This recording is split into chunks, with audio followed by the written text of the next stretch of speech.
And it's a wonderful Wednesday evening from the National Stadium at Providence in Guyana, a beautiful country, 83,000 square miles, 216,000 square kilometers, if you want it in that reading. Well, we greet you with the news that this is a big match indeed, Guyana versus Barbados, the final match, final round, match number 15.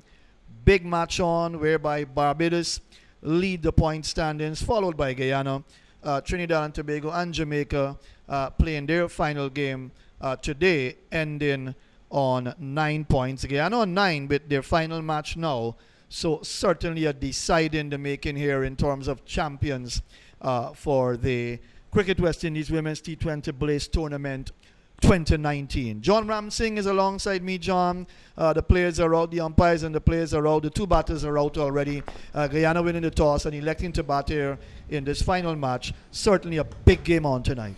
Hi, good night, Matthew. Good night, listeners and viewers. Big one. This one will determine who will be crowned champions tonight.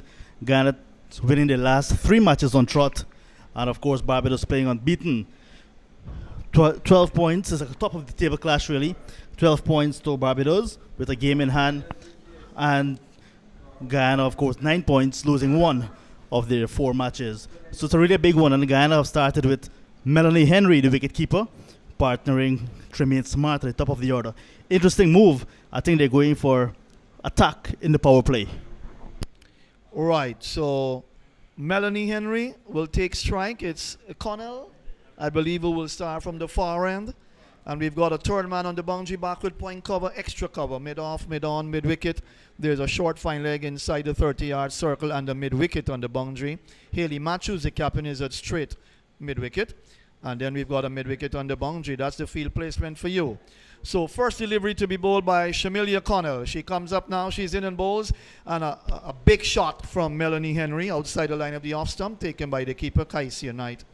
And there is no run. John, right away, Melanie Henry looking for a big shot. I think that's exactly why she was sent to open the batting with Tremaine Smart. Guyana, they were not getting this type of start they wanted, really, with Grimmond and Smart. And this time they're keeping Grimmond for a bit later on. We know she can give it a good whack as well. I think she might be needed towards the bottom end and to hold the middle order together. Connell comes up, bowls. She's onto the front foot and plays it out towards extra cover where Kishona Knight is. And there is no run. So, John, Barbados invincible in this tournament this year's tournament, the 50 over as well as the T20 tournament. The team to beat. And why not? They have some experienced players, some seasoned players as well. Definitely all eyes on Barbados. Look, this side is a class act side. There's a ball driven down to mid-off. She's going to get her first run mid-off a bit deep. And so Melanie Henry gets off the mark with 1. It's 1 without loss. But an interesting move by Guyana in winning the toss and electing to bat. That's their strength, really. They want to use their strength first up, batting first and putting runs on the board. But I think against Barbados, who have been clicking in all departments, they will have an uphill task. Right, so earlier today, Trinidad and Tobago versus Jamaica. Trinidad got up to 145 for 6 in their 20 overs. Jamaica 146 for 3 in 18.4. Nation got 63 and Henry 44. Good innings from both batters. Here is a ball that squares up Smart as she gets it away down just behind point for that's Bruce to come off the third man boundary. She gets off the mark as well. Tremaine Smart has gone up to 2 without loss. So good knocks by Nation, 63 from 53 and Henry 44 from 21. And the two put together 90 for that final wicket. In fact, they took the game away from Trinidad. They won that game by 7 wickets. And then the Leewards versus Windwards. Windwards won 15 for 8. Leewards 104 for 9. Connell comes up, bowls to Henry. Henry gets the ball on the leg stump. She's turning it forward of square for Haley Matthews to come in to pick up.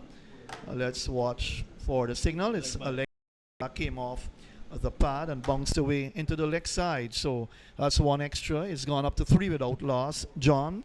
And Guyana need to get a good start indeed from these two. Tremaine Smart comes in to strike. So we said the Leewards versus Windwards game, consolation victory for the Windwards. Here was a ball wide up the awesome that steered away. Nice shot by Smart down towards backward point for Dottin to rifle a return back to Kaisia Knight. she gets another run. The total move up to 4 without loss. Good feeling as well from Deandra Dutton, parading that backward point region. And not only that she's stationed there for that shot, but she's parading ground to her left and to her right and doing very well so far. And that's one of the key things that Barbados have been using to good effect all season. Ground feeling in support to their bowlers. It has worked, and tonight, their final game of the long season for them, and they're hoping that it will come together as well. So the Leewards got up to 104 for 9. So Windwards won by 11 runs that game, the second match today. Let's tell you, for the Guyana team, they're playing the same side from last evening against the Windwards. They've left out Toussaint, Gentle, and Jill Joes. They've been left out. And for Barbados, they've left out Shante Carrington, Alisa Scantleberry, and Sharika Lopez. So that's the position in terms of the decisions made by the two sides. Coach Bart Mangru, manager Carol Norris-Carmichael will have done a pretty good job with the Guyana side in this season of cricket for the ladies. And of course, Ezra Mosley and Pedro Collins would have done well for Barbados as well. Here is a ball just outside the off, some Smart walking into the shot, playing it into the onside, and there is no run, 4 without loss as Bruce comes into the attack. A very good ball indeed for Barbados, who swings the ball well. Yeah, Bruce has been getting the ball in swing to the right-handers, and tonight she'll be looking to land in some good areas to keep the batsmen in check and to pick up wickets early on.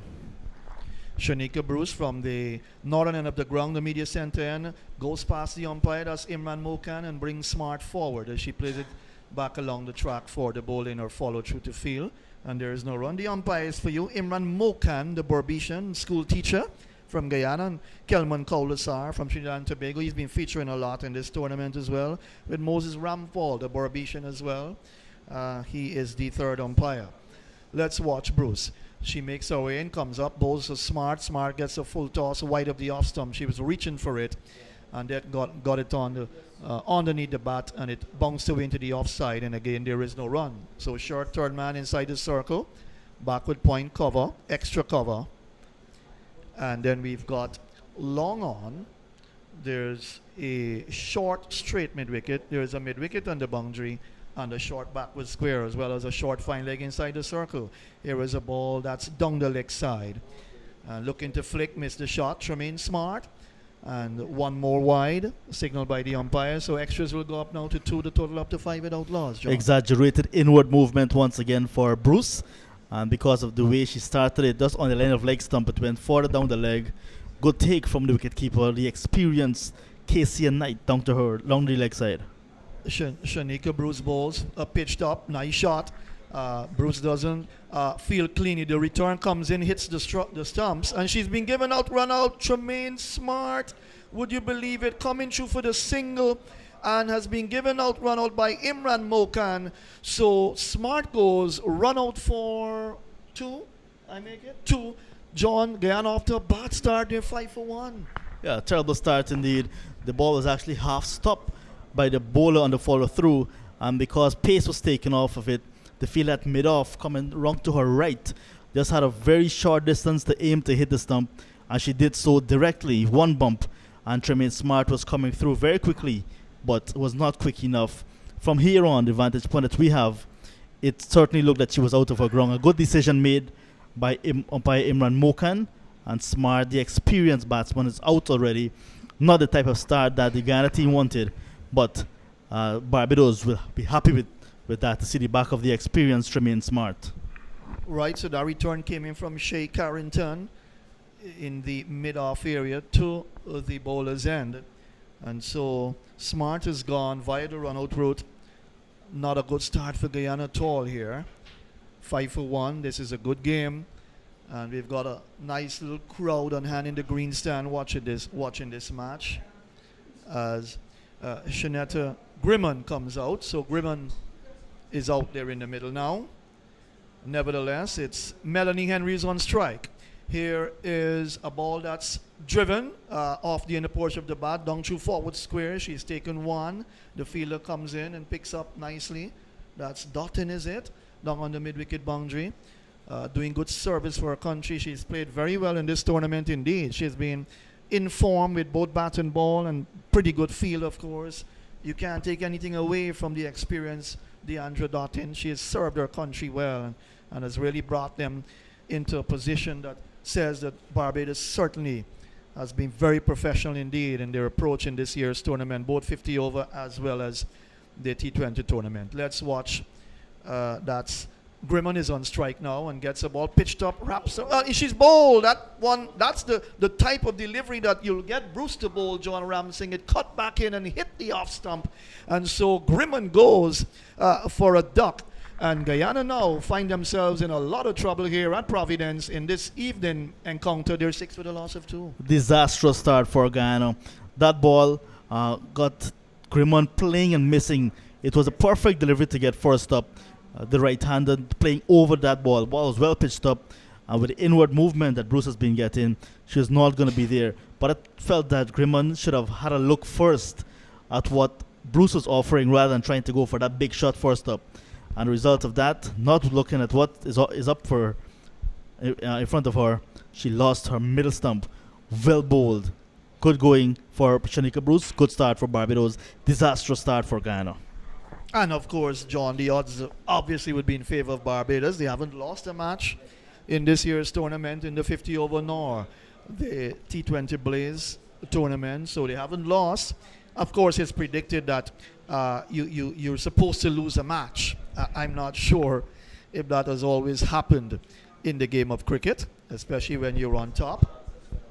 So we've got, tell you who the new bat is in a moment. Here is a ball that's on the off stump. Melanie Henry's coming forward to, gets it out towards the gully area, short third man area for Dottin to come around to her left. She gets another run. She's gone on now to 3. And in the second over, Guyana are 7 for the loss of 2, John, as the new batter comes into strike. That's Shemaine Campbell, the captain, with a lot of experience under her belt. Well, that will be needed now if Guyana going to come out of this hole they're in. 7 for the loss of 2 as we start over number 3. Here is Connell from the far end, comes up. She's in, bowls to Campbell. Campbell is nibbling outside the off stump, feeling for that. Nice delivery that moved away from the right-hander, taken by the keeper. The score's kept on 7 for 2, John. Guyana under a lot of pressure here. Lots of pressure indeed. And a good ball to get first up. Ball that pitched and moved slightly away outside the off stump, just beating the outside edge of Shemaine Campbell's bat.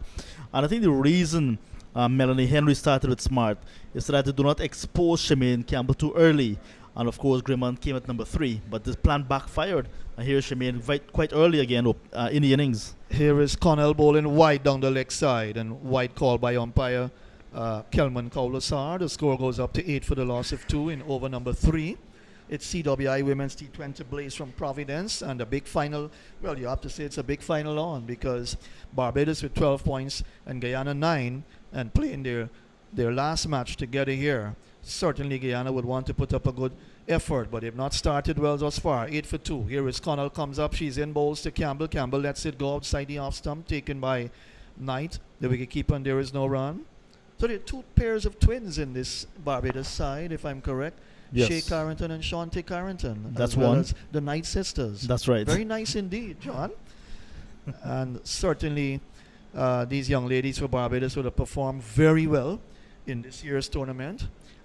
I have to box my mind way back to last year to see if Barbados did lose a match. Here is a ball that's on the off stump. Forward she comes, plays out into the offside, and there is no run. But chances are they'd have lost at least a game in the T20s, in the T20 Blaze, because Jamaica came in this tournament as the defending champions. Correct. So new champions will be crowned in this tournament because Jamaica, they lost two matches. So they finished with 3 wins and 9 points. Barbados already gone past that. That's pulled away. Nice shot. Over backward square. That's gone for 4. 1 bounce over the ropes. And that's a good shot. Just short, angling down the leg side, and Campbell inside her stumps and pulled it nicely for 4. She's off the mark with the boundaries gone up now to the scoreboard. Ticks over to 12. 12 for the loss of 2, John. Well, Campbell is short, and that was a short ball. She just went under it. And because she's slow already, she has helped it along. You do not see the hook very often in cricket these days because of the pitches, I must say, in the Caribbean and by extension Guyana. And that one was a hook because Campbell just went down quite quickly and she got it over the boundary. 1 bump for 4. Connell tries once more for Barbados. Bowls to Campbell. Campbell gets a lift in delivery on the off stump. She's up on her toes and opens the face, gets it away down to third man for Bruce to come in to pick up. She gets another run. She's gone up to 5 now. The over comes to an end. It's CWI Women's T20 Blaze from Providence. Guyana winning the toss and batting. They're 13 for 2. Good, decent over once again from Barbados. Connell sending down an over that cost 7 runs because of that boundary. There was a wide in there as well. But generally, she kept Shemaine Campbell in check, not bowling too wide of the off stump to allow Campbell to free her arms to get some free scoring shots, and she got some bounce as well, Connell. So giving Campbell lots to think about. And we know Campbell is a fighter. She's a captain as well of Guyana team.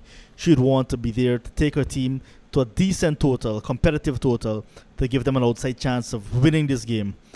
So you've just joined the commentary. Smart run out Carrington to the bowler. 2 for 2. It was 5 for 1. Here is a ball wide of the off stump, and that will be called wide by umpire Mokan. So one more to the extras. That's gone on to 4 now. The total up to 14 for 2. So Smart went for 2, opening the batting with Melanie Henry. And then Grimman was bowled by Bruce without scoring. A ball that cut back in the off cutter, you call it, and nipped the off stump. She went for a duck, 6 for 2 in the second over.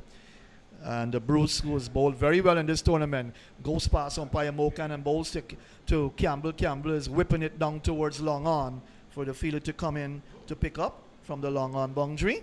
That's Shakira Selman. She gets a single. So she's gone on now to 6. The scoreboard should read. It's up to 15 for the loss of 2. Yes, trying to play it on its merit, and that ball was well pitched up, and she drove down the track all along the inner part of the pitch, the onside of the pitch. Safe shot in the end and got a single. Good rotation in the strike for Campbell as well. And John, your guess is as good as mine in terms of who will win this game tonight. Exactly. I'm not a betting man for sure. Here is Bruce. Comes up in now to Henry. Henry is driving. That's a nice shot again down towards long on. And she's throwing her bat at it. And she's been fortunate thus far. She gets a run. She's gone up to 4. The total up to 16 for 2 in over number 4, John. And Henry looking very good so far in her little innings. I think she's an underrated cricketer. And because of what she's doing so far, she will be getting some more respect after this game at least. Bruce right hand over the wicket, outside the off stump, looking to cut Campbell and missed the shot. Quicker delivery and that hustle through to Kaisia Knight, the wicketkeeper. Too close to cut there, Matthew. The ball came back in after pitching as well. And Campbell going back on the back foot, of course, rocking back, looking for the cut. It's not there. Too close to cut. Right, and Bruce certainly has done well for Barbados in this tournament. Here is a ball pitched up outside the off stump. She's forward, eased it out towards the offside for Ali Allen, it looks like, to come in from the extra cover area. She gets 1, so Campbell moves on to 8 now. The total up to 17 for the loss of 2.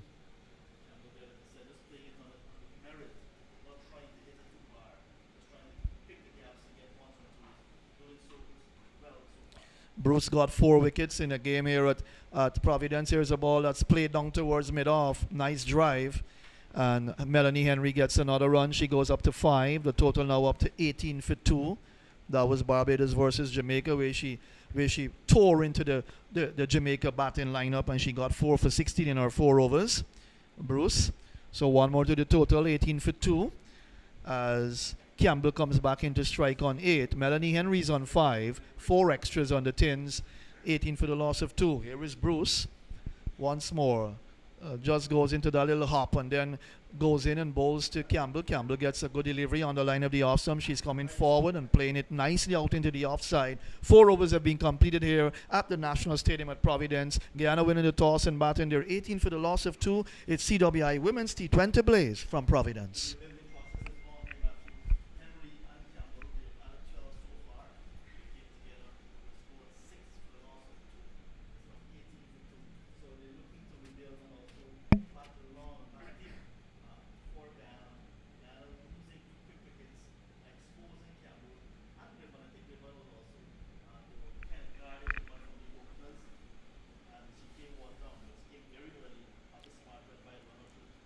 Connell in her 3rd over comes up, bowls to Henry. Henry plays a big shot outside the off stump. A bit too wide on that occasion. She missed completely and taken by Kaisia Knight. And there is no run. So Barbados certainly have started well. 5 for 1 and then 6 for 2 when Smart went first and then Grimman. 2 good wickets to get actually, because Smart can can tear into the bowling. She played well last night. And Grimman as well is a good batter, but she didn't score in this final match. Here is Connell comes up, bowls again a big shot, looking to swing that over mid-wicket. She missed completely, taken by the keeper. And you can see that Connell is trying to work her out here, John, because she's keeping the ball just outside the line of the off stump. Connell is keeping it very simple, doing the basics right, while Melanie Henry is trying to go after her. So far, not succeeding. The ball just pitching and moving away from the right hand at the last moment, while Henry is trying to go over mid-wicket. If she go over cover, she might be able to get it. Connell comes up, Henry again. This time she was looking to walk across her stump. She went forward, and then again a big drive. Missed the shot again. She's missed 3 times so far. Let's see what's happening. What's happening as well, Matthew. No movement of the left foot across to the pitch of the delivery. So she's just trying to chance her strength, really, opening up and trying to hit over the head of the bowler or even through mid-wicket.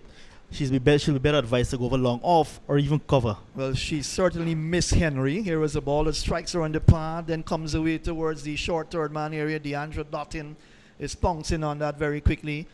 That will be a leg by. That struck her on the pad. That came back sharply into her from outside the off stump. The score's gone up to 19 for the loss of 2, John. So she's kept on 5, 8 to Shameen Campbell.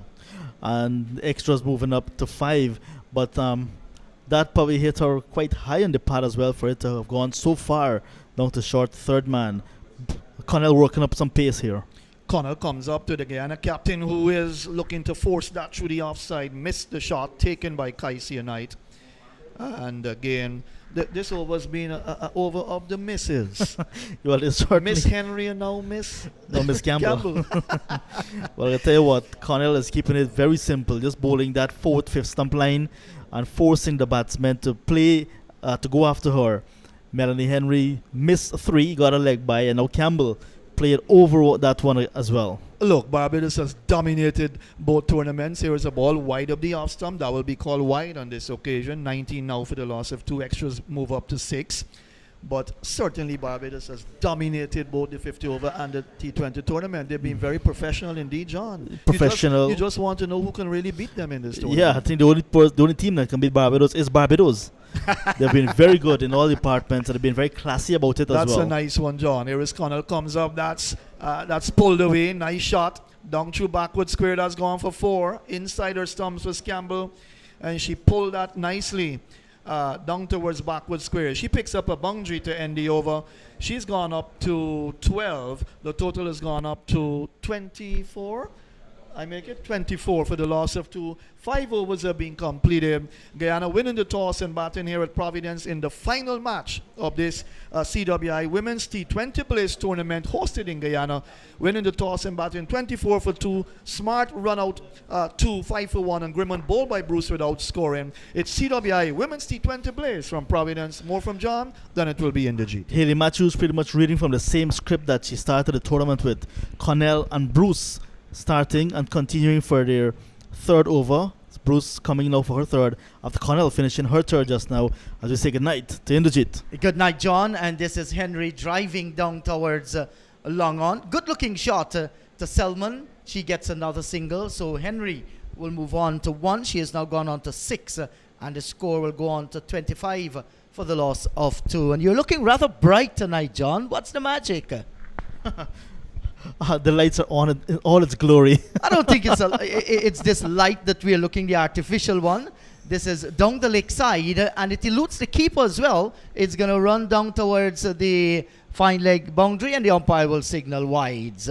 So that will be 5 wides.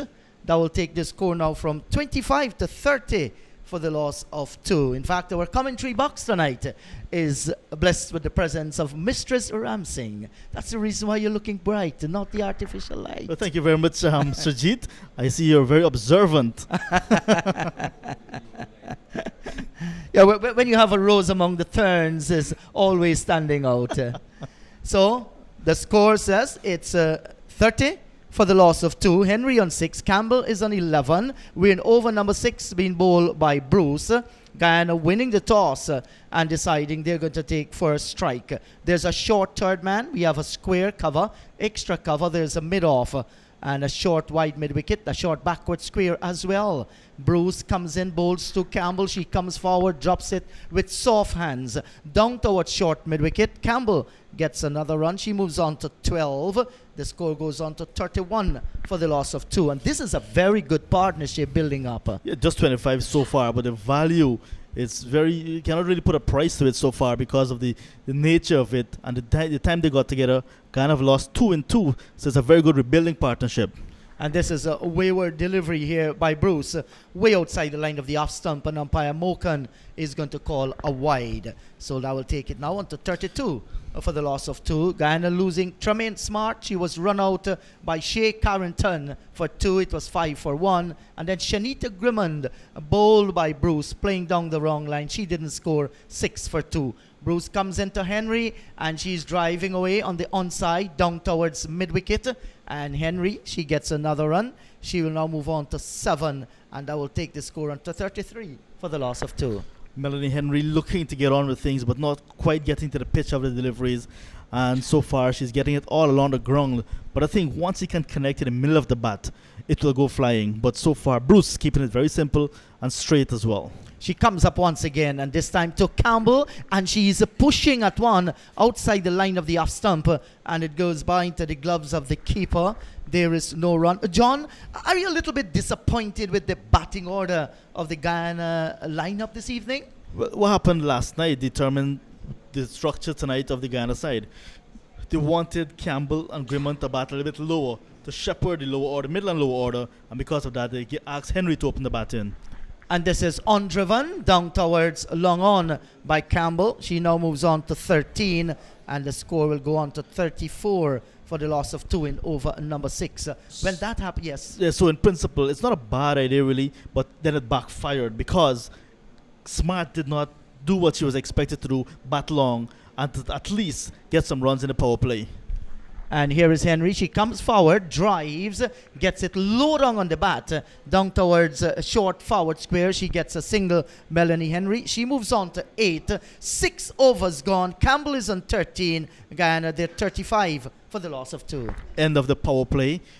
So 35 for 2, despite losing those 2 early wickets in over number 2, the very second over of the game. Guyana coming back nicely to score just on the 6 runs and over. 35 for 2 after the power play. Last night they had 36 or just 35 or thereabout. So it's not a bad start when you think about it. The good recovery, in fact, after losing those 2 quick wickets. Yeah, the recovery is good, and Guyana will be hoping that these 2 can take them further. Barbados, they have done a good job so far in the power play. They have managed to pick up 2 Guyanese. So we're going to have Shakira Selman. She's going to pick the bowling attack up from the southern end of the ground, and she'll be bowling to the right-handed Melanie Henry. And I guess you have some bowling figures there for Connell. Connell, 3 overs, none for 15, and Bruce has finished 3 as well, 1 for 18. So not bad at all. So Henry, with the field now open after the 6 overs, we have a fine third man. There is cover on the boundary, and there is a long on as well. Plus, there is a forward square out on the boundary. So 4 fielders protecting the boundary. Shakira Selman from the southern end. She's a tall girl. A nice little bit of a chip. She gathers momentum and comes in now to bowl to Henry. And Henry's coming forward. She's driving on the on side of the pitch down towards long on. Henry with the single moves on to 9 and takes a score now on to 36 for the loss of 2 in over number 7. Yeah, so Selman now coming in, replacing Connell from the southern end of the ground, bowling into the little wind we have here tonight at Providence. And she'll be looking to get her radar right from the get-go and to see the back of one of these batsmen. She want to break this partnership. She has been actually, when the teams went off just before the start of the game, she was actually doing some spot bowling with the bowling coach Pedro Collins, even while the rest of her teammates were off. So she has a plan tonight, maybe to bowl some full and straight deliveries. Selman turns in the distance once again and moves into bowl to Campbell. This is short, and Campbell is pulling this one around down towards forward square. The fielder comes off the boundary, sends the return in. Campbell gets another run. She now moves on to 14, and this will take the score on to 37 for the loss of 2. Short delivery and pivoted nicely, picking up a single. But the way Campbell is, she's a very short lady, so not a lot of delivery will be putting her under any pressure at all. She just got to go under it a little bit and play the pull and hook shot. Here is Selman, bowls to Henry. That's a good delivery, well pitched up, and Selman throwing her body nicely. And this is telling you the commitment of these Bajan ladies, and they're a very fit bunch of cricketers. That's the reason why they have the most points. They're on 12, and it's going to be difficult for Guyana. It's very possible, but extremely difficult for them to stop Barbados from marching to the T20 Blaze title. But it's early days. Here is Selman to Henry. Here's a drive down towards long on, and they'll get the single. So one more to Melanie Henry. She moves into double figures. She has gone on to 10. It's now 38 for the loss of 2. So we see the odds are heavily stacked against Guyana. But once Campbell and Melanie Henry can get a hold of this bowling, the Barbados side may be scratch their heads, and you never know what's going to happen. But Melanie Henry is fighting so far. Yes, she is. Here is this is a delivery by Selman and driven away down towards wide, long off. Can't get the single. Well, they can take inspiration from their country, Guyana. We have gone through so many hurdles in the history of this land, and maybe here's another hurdle for the Guyanese girls to cross. You'll never know. Here is Selman once again, a little bit of a jig, and she comes up this time to Campbell, short, and Campbell is cutting at this one, gets it down towards wide. Third man, the return comes in. Campbell, she gets another run. She now moves on to 15, and this will take the score into 39 for the loss of 2. 8 overs gone. Guyana battling Barbados. This is Cricket West Indies Women's T20 Blaze from the National Stadium. A good decent start from Selman, just allowing 4 runs in that over. Not a bad start at all. But Guyana, they're scoring just under 6 runs and over. And that has been pretty much the order of the day from the start of this innings. So the bowling has been very steady, not giving the batsmen anything really loose so far. And they picked up 2 early wickets. So because of that, the rebuilding process had to start. And so far, the partnership is 33 between Henry and Campbell. And they're looking good so far. Maybe hoping that they can bat deep and launch an assault a bit later on. Yes, so actually 7 overs gone. Over number 8 is about to be started. And here comes this West Indian superstar, Hayley Matthews, the skipper for the Barbados team. She has brought herself into the attack. And no doubt her off spinners can be very devastating. She has proven that in the Colonial Medical Insurance Super 50 and the T20 Blaze as well. And for the West Indies on the world stage and the many T20 teams that she has played for. Here is Matthews comes up. This is a short delivery, and Campbell is coming forward. She drives on the offside of the pitch. There is no run. As I say, good evening to Clyde, just sneaking into that analyst chair, driving all the way from Myconey. Here is Matthews to Campbell. She comes down the track. When she gets there, plays it down towards mid-on. There is no run. Hello to you, Clyde. How are you this evening? Good evening to you, Intimjit. I'm good, and actually, you know, I think it's been a good night of cricket so far. And I lost 2 early wickets, but they have certainly fought back. And both Campbell and Henry looking fairly good. And I think looking for the big shots when she could easily work some of those deliveries into spaces and picking up singles and 2. And hence you see her score. She's struggling to score because all she's doing is looking for big shots and not looking to work balls around. Yes, and this is defended up on the offside of the pitch. There is no run.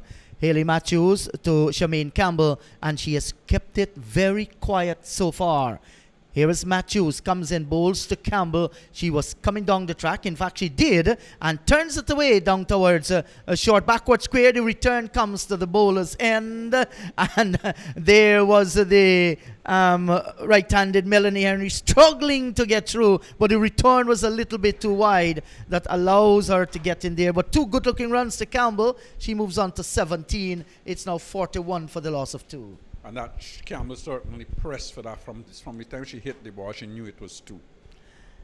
Matthews bowls to Campbell. She's showing great respect. Comes forward defense on the onside of the pitch. There is no run. Matthews and Irva Giddens, both of them are tied with 9 wickets apiece in the T20 Blaze. So they have had a very good T20 tournament. Here is Matthews looking to add to that 9. Comes up, bowls to Campbell down the leg side. She's sweeping and signal wide by umpire Mokan. 1 more to extra. It's now on to 42 for the loss of 2. We've seen some very good performances so far in the tournament. Yes, I think we have. I think Barbados, of course, their players will have been outstanding and they have stood out. Matthews doesn't deliver. Well, I think Matthews was looking for the man card there. And I think had she hit that stump, she would have been out. But I think, well, she didn't try to hit it. Not she was at just all. Really trying to warn. And eyeballing her too. Here is Matthews, comes in and bowls to Campbell, gets a good delivery, nicely floated to the right-hander. She's defending back up on the offside of the pitch. 8 overs gone, 17 is Campbell, Henry is on 10. Guyana, they are 42 for the loss of 2. That was a very good over. Getting it right, bowling just outside the off stump. I think apart from that one delivery that went down the leg side and was signaled wide, certainly she gave Campbell some trouble looking to just work the ball into space and unable to do it. I think, again, we see that taking the pace off the ball, causing the Guyanese batsmen a little bit of a trouble. So, Shakira Selman from the southern end now will be bowling to Melanie Henry. She opened the batting, so she has been there since the start. This is over number 9 that will be started. She has gotten 10, but playing her role as well. Here is this delivery from Selman and a drive back up the track, took the hand of the bowler and then crashed into the stump, but Charmaine Campbell was well grounded there. And Charmaine Campbell. That's right. Well. I'm wondering what Charmaine Campbell is doing these days. You know something that we don't know. Maybe I do not know anything at all. So that was a good looking drive, and Campbell was well grounded. So Shakira Selman in the distance once again will be bowling to the right-handed Melanie Henry. She has played some big shot, but the ball hasn't really left the square. She has to look at that timing, judge the ball off the pitch. We haven't seen that from her so far. Third man posted on the boundary, backward point. There's a cover, extra cover, a wide mid-off. There's also long on, a short mid-wicket, short backward square, and forward square on the boundary.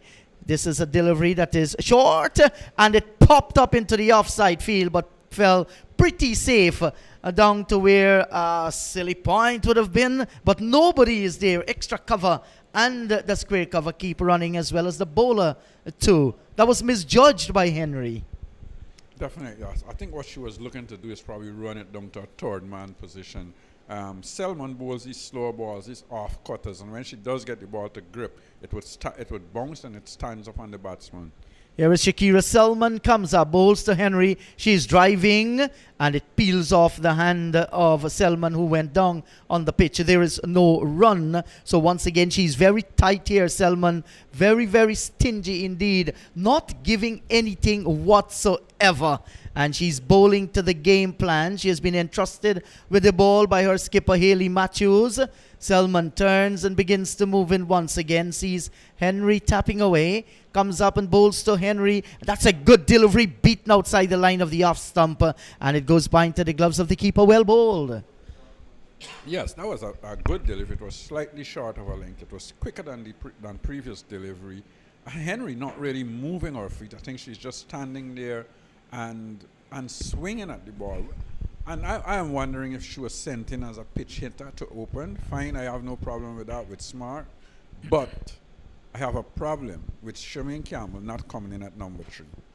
So here is Selman once again, comes up and bowls to Henry, and Henry once again, she's almost at seas there, haven't a clue how to play these deliveries. It rose a little bit on her, and she was looking to pull it around, drags it back on the onside of the pitch. Selman feels well, and there is no run. So this is turning out to be an excellent over. Guyana pegged back in this over by some very good bowling by Shakira Selman. Now long on is going out on the boundary as she begins her approach once again. She's about to pass umpire Kaulesar. Comes up, bowls to Henry. Here's a swing in the air and the catch is taken down at short mid-wicket. Straight down the throat of the fielder of that's Small.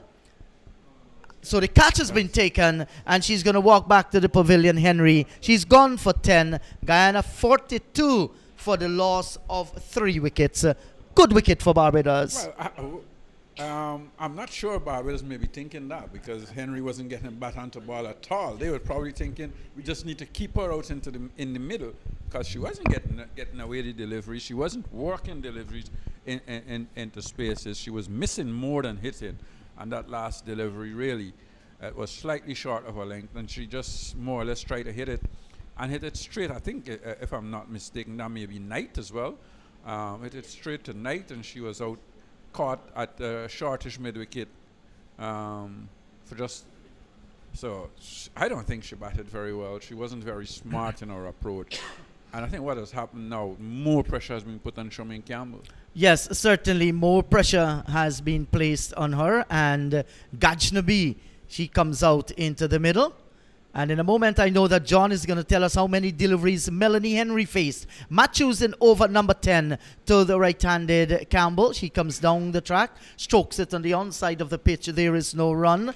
And that over by Shakira Selman over number 9 was a wicket maiden. So well done to her as Matthews, right arm off spinner, begins her approach once again, comes in, bowls to Campbell. She's coming forward, rolls the wrist down to short, backward square, and they'll get the single.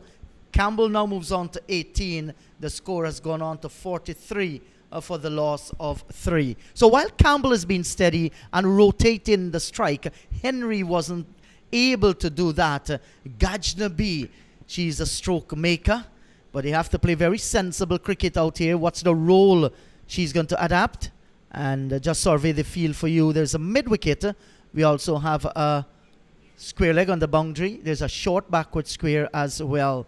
Here is Matthews. She comes in, bowls to Gajnabi. And that's a delivery that's turned down towards short backward square. Can't get a run straight to the fielder. The score stays on 43 for the loss of 3 wickets. So John says Henry 10. She faced 24 balls. There were 14 dots and 10 singles. All came through singles. And this is coming forward. Gajnabi, the edge found. It's running away towards the fine third man boundary. It's going to get there. Umpire Mokan signals the boundary. Gajnabi opens her account with an edge. A very productive one too. It's on to 47 for 3. Well, sometimes those are the shots that you need to work for you. That was a good delivery, pitched up just outside the off stump. She was coming forward, probably just looking to kill it in front of the bat, got the edge, and got 4 runs for it. So, Matthews, she tries once again. Comes up, bowls to Gajnabi. That's a good delivery. And it kept low too. But Gajnabi kept her eyes on it. And then jammed down, plays down towards short cover. And there is no run. So, Tremaine Smart has gone back for 2. Shanita Grimman for 0. And Henry has gone back for 10. Here is Matthews. She comes in. This is a short delivery and turned around down towards the backward square. And the return will come in from Alain. He gets the single. And one more to the right-handed. That's Gajnabi. That's right. Gajnabi moves on to 5. Campbell is on 18. It's 48 for the loss of 3. 10 overs gone. More from Clyde Butts. And then it's going to be the voice of Magic Isoon. Well, at the halfway stage, Guyana certainly struggling a little here. Runs are not coming as they would have liked. They're not scoring any boundaries and really just looking to turn over the strike Campbell. And I think Guyana, what happened to Guyana, I'm getting this feeling that Guyana came out with a plan to have Thompson try and go after the ball in a little. She didn't do it. And I think hence you see Campbell now looking to make sure that she stays there and probably bat through. Gajnabi, I think, is going to try and go after the bowlers a little as well. I think Campbell has just got to play good cricket and smart cricket. She wants to be there for the last 5 overs so that she can really try and attack the Barbadian bowlers. Right, so it's Gajnabi, who will take strike. She's on 5. It's 48 for the loss of 3. Dotting comes into the attack now from the far end, and Gajnabi gets the ball that's well up in the block hole department on the leg stump, and she just comes forward and eases it out into the onside, and there is no run. 18 to Campbell. So 48 for the loss of 3. Let's watch Dottin just about 7-8 steps, comes up, right hand over the wicket, and that ball comes back into Gajnabi from outside the off stump. She's on the back foot, plays it back to the bowler, and there is no run. Deandra Dottin is always smart as ever, Clyde. Very intelligent cricketer. She is. I think she's the best cricketer in the Caribbean at the moment in terms of female cricket. Her batting, her bowling, her fielding, she's always been, and she's a team person. You can see that when she's on the field.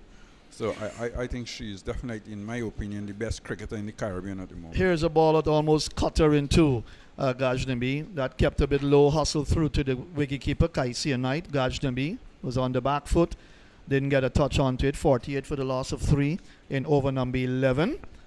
So Guyana need to push on from here now. They've lost 3 wickets. There was a ball on the leg stump that's played away down towards the mid-on area, and Dottin is so quick that she herself came in to pick up.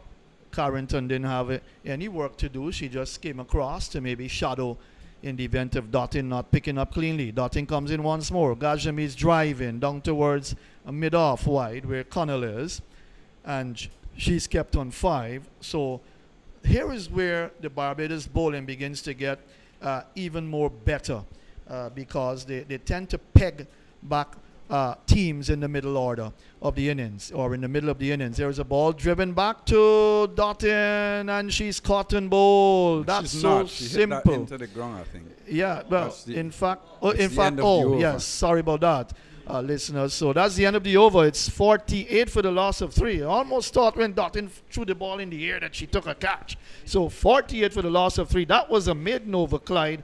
And Dottin has started very well indeed for Barbados. I think Dottin always bowls well when she comes on. I think she understands what her role is at the moment.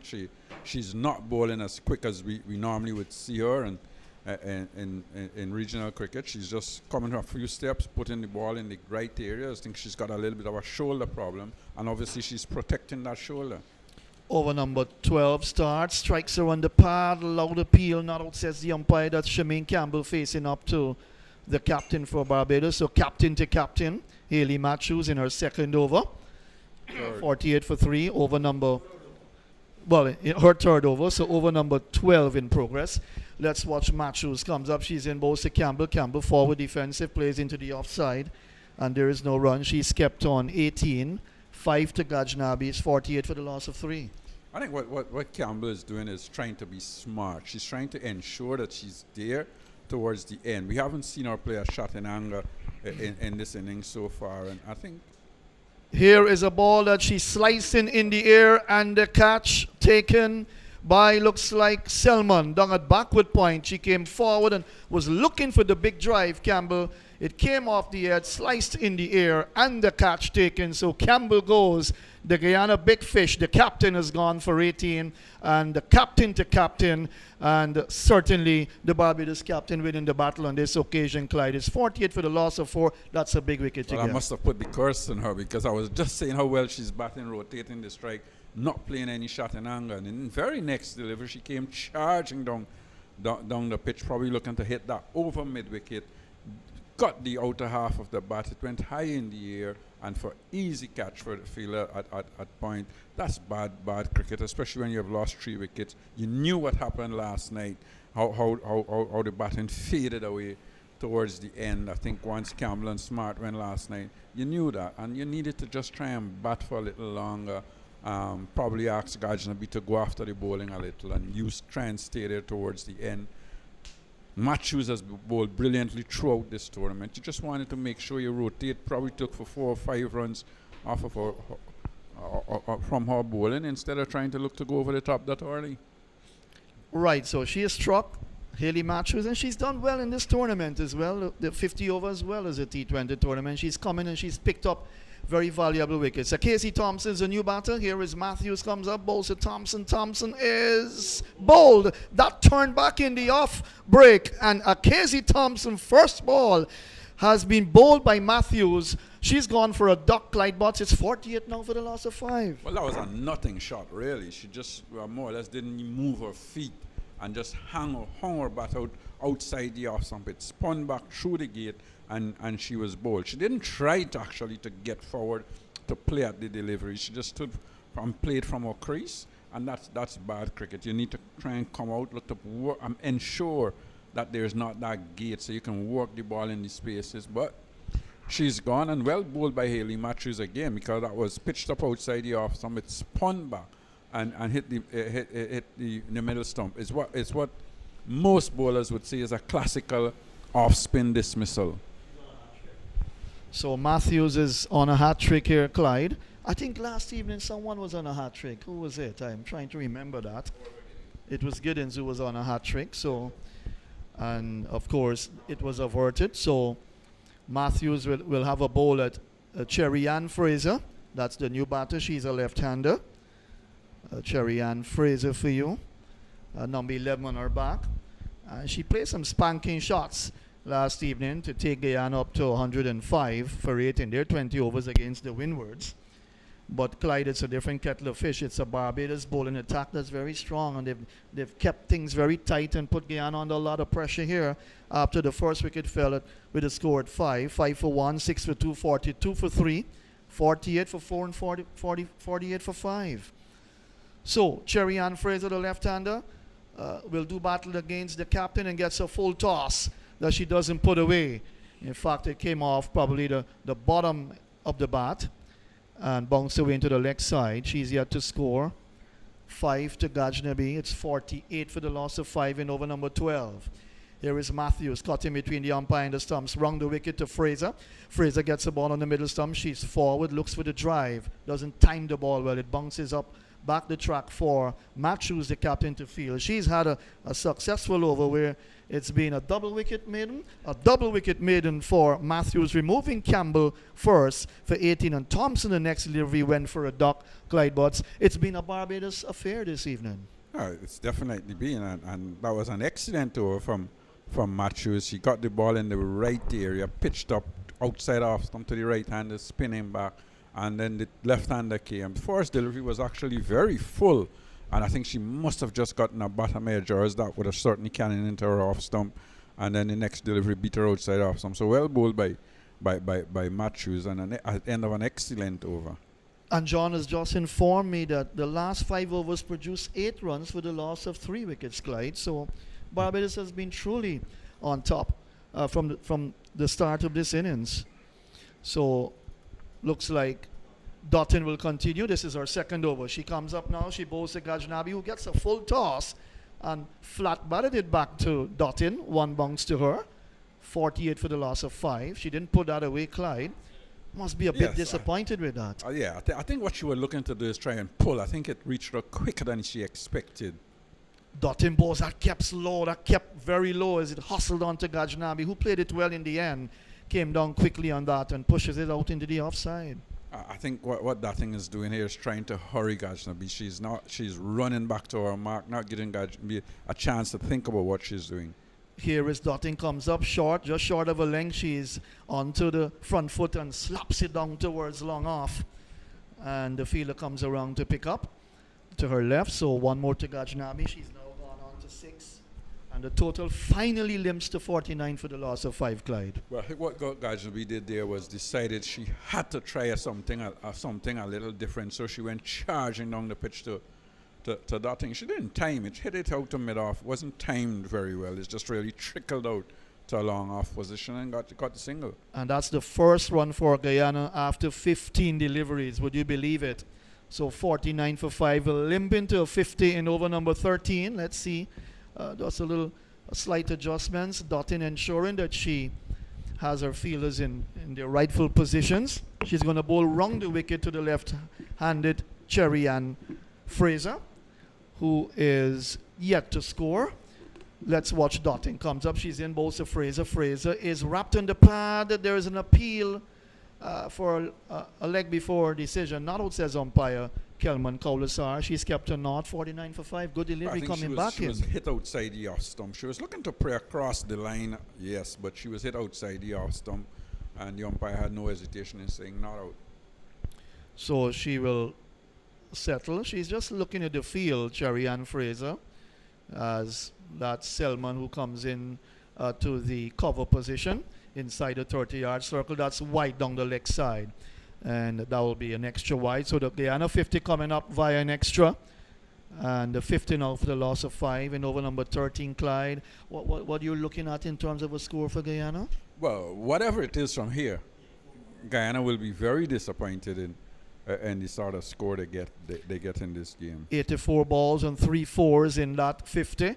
That score of 50. Here's a ball wide of the off stump, and Fraser looks to flash it away through the offside. Missed the shot taken by the keeper. No run. I think from this position, if Guyana get to 80, they will say they're happy, because I don't think they've batted well at all. I don't think, and I'm not taking anything away from the Barbados Bull. They've done what they're supposed to do, kept things very tight, and not giving the batsmen a chance to use their arms or anything. That was just a dead ball. I don't think the batsman was actually ready, so the umpire signaled dead ball.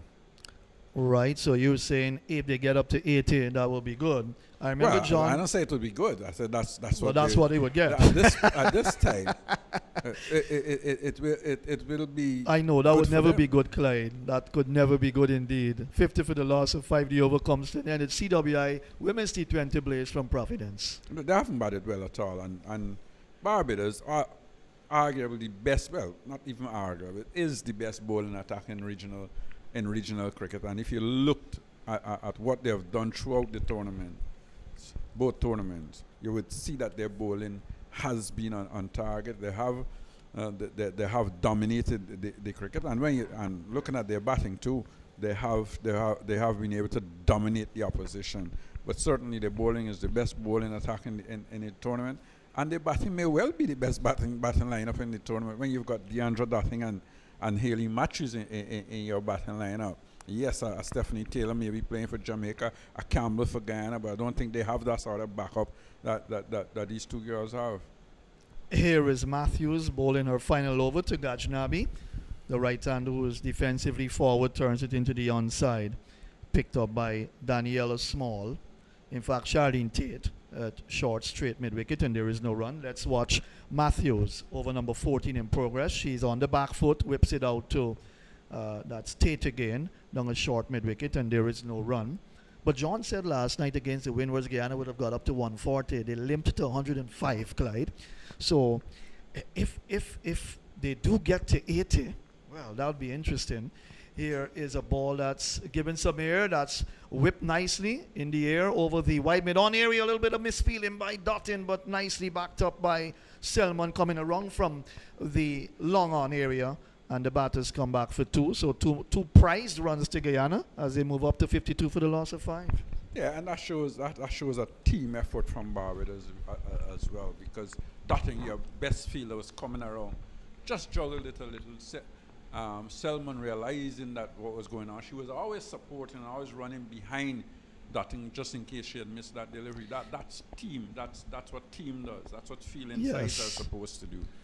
Yeah, good work in the field. They've really done their work well, Barbados. You can see that this has been a side that has planned for this tournament, and the results certainly says a lot about the effort they've put in. Here is a ball that's she's looking for a big shot over maybe the mid-on area. Missed the shot taken by the keeper, Clyde. That was a good delivery by And Matthews. that must have passed very close to that off stump as well. She didn't get nowhere near the pitch. I think she was just looking to hit it over wide mid-on without getting her feet close to the delivery. Gajnabi's on 8. She settles the right hander this time. She's pulling that through the mid-wicket area for Dottin to come off the boundary. She gets another run. She's gone up now to 9. The total up to 53 for the loss of 5. They need some boundaries here, Clyde, Guyana. But winning the toss and electing to bat, certainly the position they're in doesn't say a lot about winning the toss and wanting to bat first at all. Sherry Ann Fraser comes in to strike. She's yet to score. 53. What would be interesting though, I was just sitting here thinking, is to see how many wickets Barbados have actually lost in the two tournaments this year. Here's a ball that's swung away down through mid-wicket by Fraser. She'll get her first run as the fielder comes off the boundary. That's Connell. So she gets off the mark. The 14th over comes to an end. Matthews completes her spell, and John will give us the figures in a moment. It's 54 for the loss of 5. 14 overs gone. Gajnabi is on 8, and Sherry Ann Fraser is on 1. Yeah, and that was excellent bowling by Matthews. And she bowled with nice guile, nice flight, encouraging the batsman to look to go over the top, and had good control. I think she must have bowled just one wide in that spell that went down the leg side, but she was always consistent with her line, her length, her flight, her guile, and she got the ball to turn as well. That shows the quality of a good off spinner. Dottin starts over number 15, and that's driven in the air, just airish, forward of point by Cherry Ann Fraser. They come back for a second run as Selman didn't really send the return in. So she's gone up now to 3. I make it 3 to Fraser. The total has gone up now to 56 with a loss of 5. Listen to the figures of Matthews. 4 overs, 1 maiden, 2 for 13 Clyde. That's excellent bowling in any class of cricket. So 56, the scoreboard says, for the loss of 5. We'll have a little shift in the field as the fielder comes across to the offside. Looks like that should be Carrington, I make it. She's going to go out to the extra cover area inside the circle. Dottin bowls. Fraser gets a ball that went between the stumps and the body down the leg side, taken by the keeper, Clyde. How did that miss the leg stump? Only heaven knows. Well, that was a beautiful delivery. It was a delivery that was pitched up bowling right arm, round the wicket to the left hander. It swung back and it was full. It just directed just a little down the leg side, and I'm sure that couldn't have missed the stump by much. Here's a ball as she's driving down to extra cover where that fielder was positioned just now. And she's kept on 3. Gajnabi's on 9. And the total 56 with a loss of 5 in over number 15. Inderjeet standing by to take you to the end of the 20 overs. Here is a ball that she's coming forward to. Plays it back to Dottin.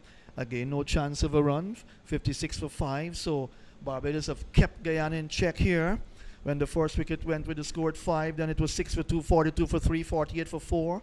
And 48 for 5. Matthews was on a hat trick when she picked up the 4th and 5th wicket. Loose shot outside the off stump, looking to slash it through the offside. Missed the shot taken by Kaisia Knight. The score is kept on 56 for 5. Good bowling here by Deandra. I think not giving her the sort of room she wants to let it hit through the offside. And we have seen Fraser look to hit a lot of deliveries over wide mid-on as well. Here is a wide ball, wayward down the leg side on that occasion from Dottin. And you know, when she bowls such deliveries, Clyde, you just sense from her body language she's so disappointed. She's so accustomed to excellence and putting in her best for her country and even the West Indies. That's another run. It's gone up to 57 for the loss of 5. Well, 57. Guyana certainly needs a lot of those wides if they're going to get a decent score. Here again is a flashing shot. She misses out. Taken by the keeper. The over comes to an end. 15 gone. Guyana winning the toss and batting under tremendous pressure in their own backyard here at Providence. They've lost Smart for 2, Grimman for a duck, Henry for 10, Campbell for 18, and Thompson without scoring. It was 48 for 5 at one stage. At the end of 15, 57 for the loss of 5. Gajnabi's on 9. Fraser's on 3. It's CWI Women's T20. Blaze from Providence, more from Clyde, and then it will be Inderjeet.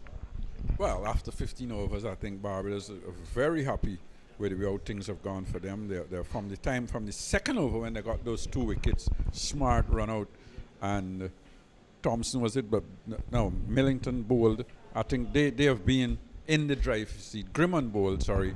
They have been in the driving seat in this game, and they haven't let up. They have kept the pressure on, and even when we had our little partnership with Campbell, and the other girl, they didn't give up. They kept the pressure on and kept the pressure on the Guyanese players all the time. Small comes in, and that's a very good delivery. A flashing drive here by Gajnabi, and the ball goes by into the gloves of the keeper. Well bowled by Daniel Small. So this is the 6th bowler being used by Barbados against Guyana. So they're throwing down everything at the Guyanese. Gajnabi to this delivery gets onto the back foot, opens the face and gets it out into the offside field. There is no run. The score stays on 57 for the loss of 5. Can Guyana get onto that 90? Maybe, you'll never know. This is cricket, one good over, and it can very well go that way. This is a good drive, beats the bowler, beats the mid-off, and comes down towards long on. They get the single. One more to the right-handed Gajnabi. She now moves on to 10. The score will go on to 58 for the loss of 5. These two girls, they're not looking bad at all, John. Good evening once again in the Jeet. The problem with the two girls, they're not getting the ball away often enough. Too many dot balls. Sherry-Ann Fraser, so far 3 from 12. Of those 12 deliveries, 10 are dot balls. And Gajnabi has 15 dot balls out of 21. Small bowls to Fraser. She's driving. Good looking shot, but gets nothing for it. It goes down towards extra cover. And Charlene Tate is in the way. She blocks it nicely. Here is Small once again. Comes up and bowls to Fraser. And here is Fraser swinging at 1. Down towards the backward square. It's going to go across the rope for 4. She connects and picked the spot nicely too. She now moves on to 7. And I will take the score now on to 62, John? Yes. That's right. 62 for the loss of 5. That was a good looking shot. Yeah, good shot down the leg side really, and she's going to favor that shot. First boundary since over number 10 that was bowled by Hayley Matthews. So with the last 5 overs now being sent down by Barbados to Guyana, we'll see some more attacking shots being played. Here is Danielle Small once again. Comes up and bowls to Fraser. She's coming forward and driving. That's a glorious shot. Bisecting the mid-off on the short extra cover. And it raced across the ground for 4. So she gets another boundary. She moves on to 11. The 16th over has come to an end. Fraser is on 11. Gajnabi on 10. And Guyana, they're 66 for the loss of 5. 9 runs coming from that over. When she hit that full toss, initially I was thinking that she should have done better in terms of hitting it, but it was timed so beautifully and in the gap as well, and it raced across the outfield for 4. One thing I must say about Providence, it has held up really nicely over the course of the Super 50 and now the T20 Blaze. No doubt that that was going to happen, but the wear and tear that it has gotten really is really held up really nice, and that shot, the ball went across the outfield really lightning fast. But Providence has been short of work, so they had a lot of work to be done recently. We had the Cricket West Indies for the regional championship, then the 50 overs, and now the T20 Blaze. Dutton comes up and bowls to Gajnabi down the track, whips it off the pad, the return comes in, and Gajnabi gets home. She gets a single, she moves on to 11. It's now on to 67 for the loss of 5. Good running between the wicket. And that's what you need to do to get a partnership going. Good running, and then it's a left-hand, right-hand combination as well. So once they can get that communication going, it could work in their favor and against Barbados. Yes, and Cherry comes back in strike. That's Cherry Fraser as Dutton comes in and bowls to her. She's coming forward there, looking to turns it off the leg. The ball comes down towards a fine leg. And no doubt umpire Kaulasar is going to give leg byes the go-ahead. So that's right. One more to the score. It's now on to 68 for the loss of 5. So they're just beginning to pick up the singles more frequent. Like I said, the final 5 overs of the innings, we can expect that they can be playing some more shots and also be running with a little bit more intent, looking to cash in the final 5. Dutton bowls to Gajnabi, and she was looking to back away, and maybe Dutton saw her, got the line a little bit closer to the line of the off stump, and exerting a little bit more pace as well. She's been outfoxed by a warrior. Dutton comes in, bowls to Gajnabi down the track. And once again, this time playing over the delivery as it went by into the gloves of the keeper. And that was pace off of the delivery as well. So Dutton mixing it up quite nicely. She's an experienced bowler. She has been bowling around the world, and she has been one of the more sought after players because of the T20 leagues that have been popping up as well for the females. And because of all the experience she has accumulated over the years, coming here now and putting on a good show for everyone in the stands to watch. Dutton comes up, bowls to Gajnaby. This time she's getting Willow onto the leather. Gets it out down towards wide long off. Gajnaby gets another run. She now moves on to 12. It's now on to 69 for the loss of 5. And Deandra Dutton, we saw her from the long run against Bangladesh when they were here. We saw her from the long run starting off the Super 50. She's showing too that she can cut that into short runs and still be devastating. This is slashed away down through point. The cover is coming around towards the right. Fires the return home, and Fraser gets there. Good running as well. She has long legs, and she ensures she just summon up the extra gas. She gets two more to the score. It's now on to 71, John? That's right. 71 for the loss of 5. She had to put everything she had in the tank there to complete that second run, but she played it just to the right of the fielder who was down at deep cover, and she ran very hard with Gajnaby, but she was running to the danger end because that throw was coming to the keeper's end, and she really pressed on the gas and got home just marginally, but good running in the end, and they got 5 runs from that over, which was the most expensive from Dutton. She has completed her spell of 4 overs, none for 9, including a maiden. So all of the Barbados bowlers have been bowling really well, and Dutton in particular mixing it up in the slower ones and the quicker ones from a short run, and even going around the wicket to the left-hander Cherian, and looking very good, Dutton. Yes, let us just confirm the score. Fraser is on 13. Gajnaby on 12. 71 for 5. And 17 overs gone. So we ensure that we have all the scores correct. And it's going to be Shakira Selman to pick the bowling up from this end. John, she started her 4th spell from the southern end. What was the figures like then? She had 2 overs from the place pavilion end, 2 overs, 1 maiden, 1 wicket for 4 runs. So Selman will be looking to continue in that vein. Gajnaby in strike. Over number 18 is about to be started. And here is Shakira Selman. Does a little bit of a dance, gathers momentum, comes into Gajnaby, short of a good length, steps onto the back foot as she comes down the track, waited on the delivery, and then played it away down towards short extra cover. Tate is in the way, and there is no run. So she was looking then to force the bowling. Might well be advised just to be settled a little there, Gajnaby. Here is Selman once again. She comes up, bowls to Gajnaby. This is short. Popped up in the air, cotton ball gone. Well, Gajnaby outfoxed again. Came down the track. Selman saw her, dropped it short. And in the end, it ballooned back. She's gone back to the pavilion for 12. It's 71 for the loss of 6. Yes, Gajnaby there. Following that, well, Selman following Gajnaby. With a nice short delivery on the line of the body. A little bit of pace as well on it. And Gajnaby just spooning it back to the bowler to take an easy catch under the night sky here at Providence. And Gajnaby going back to the pavilion for 12. She's been there for a long time, I must say. And the partnership with her partner Fraser ending. But 71 for the loss of 6 now is not a position really that the Guyana will be happy with.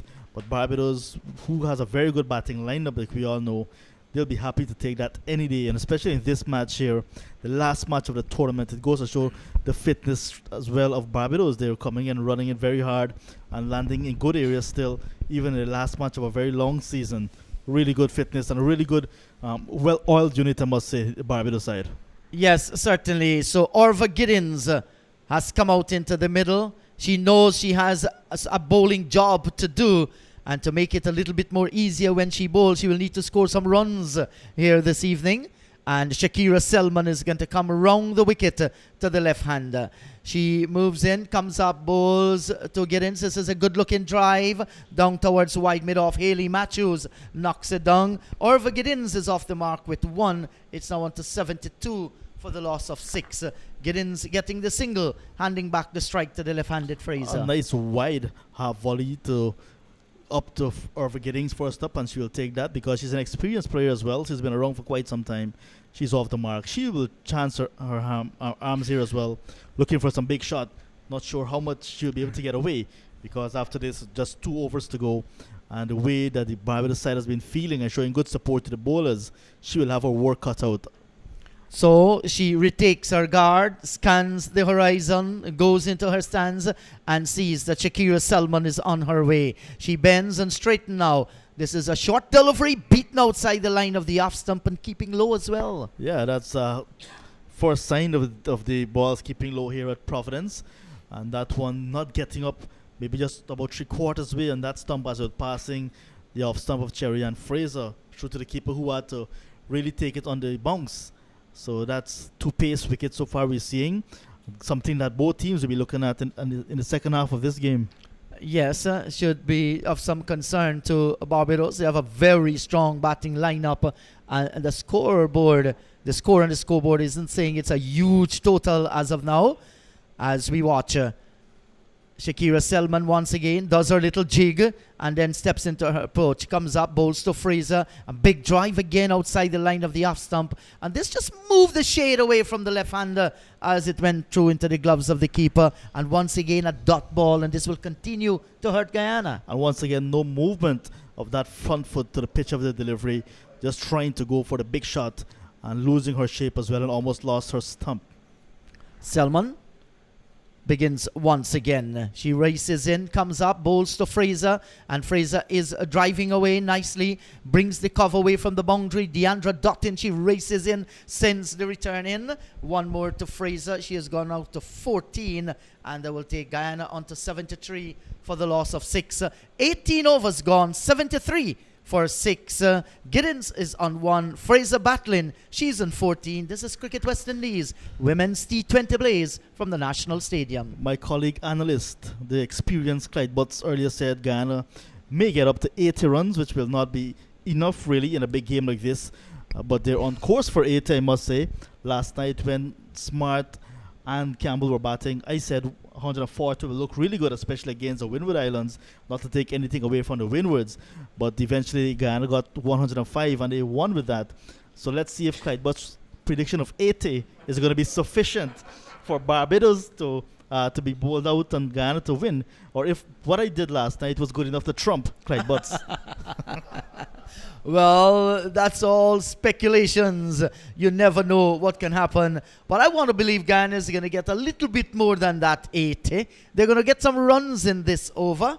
And it's going to be Connell. What was Connell for a spell like, John? 3 overs, none for 15.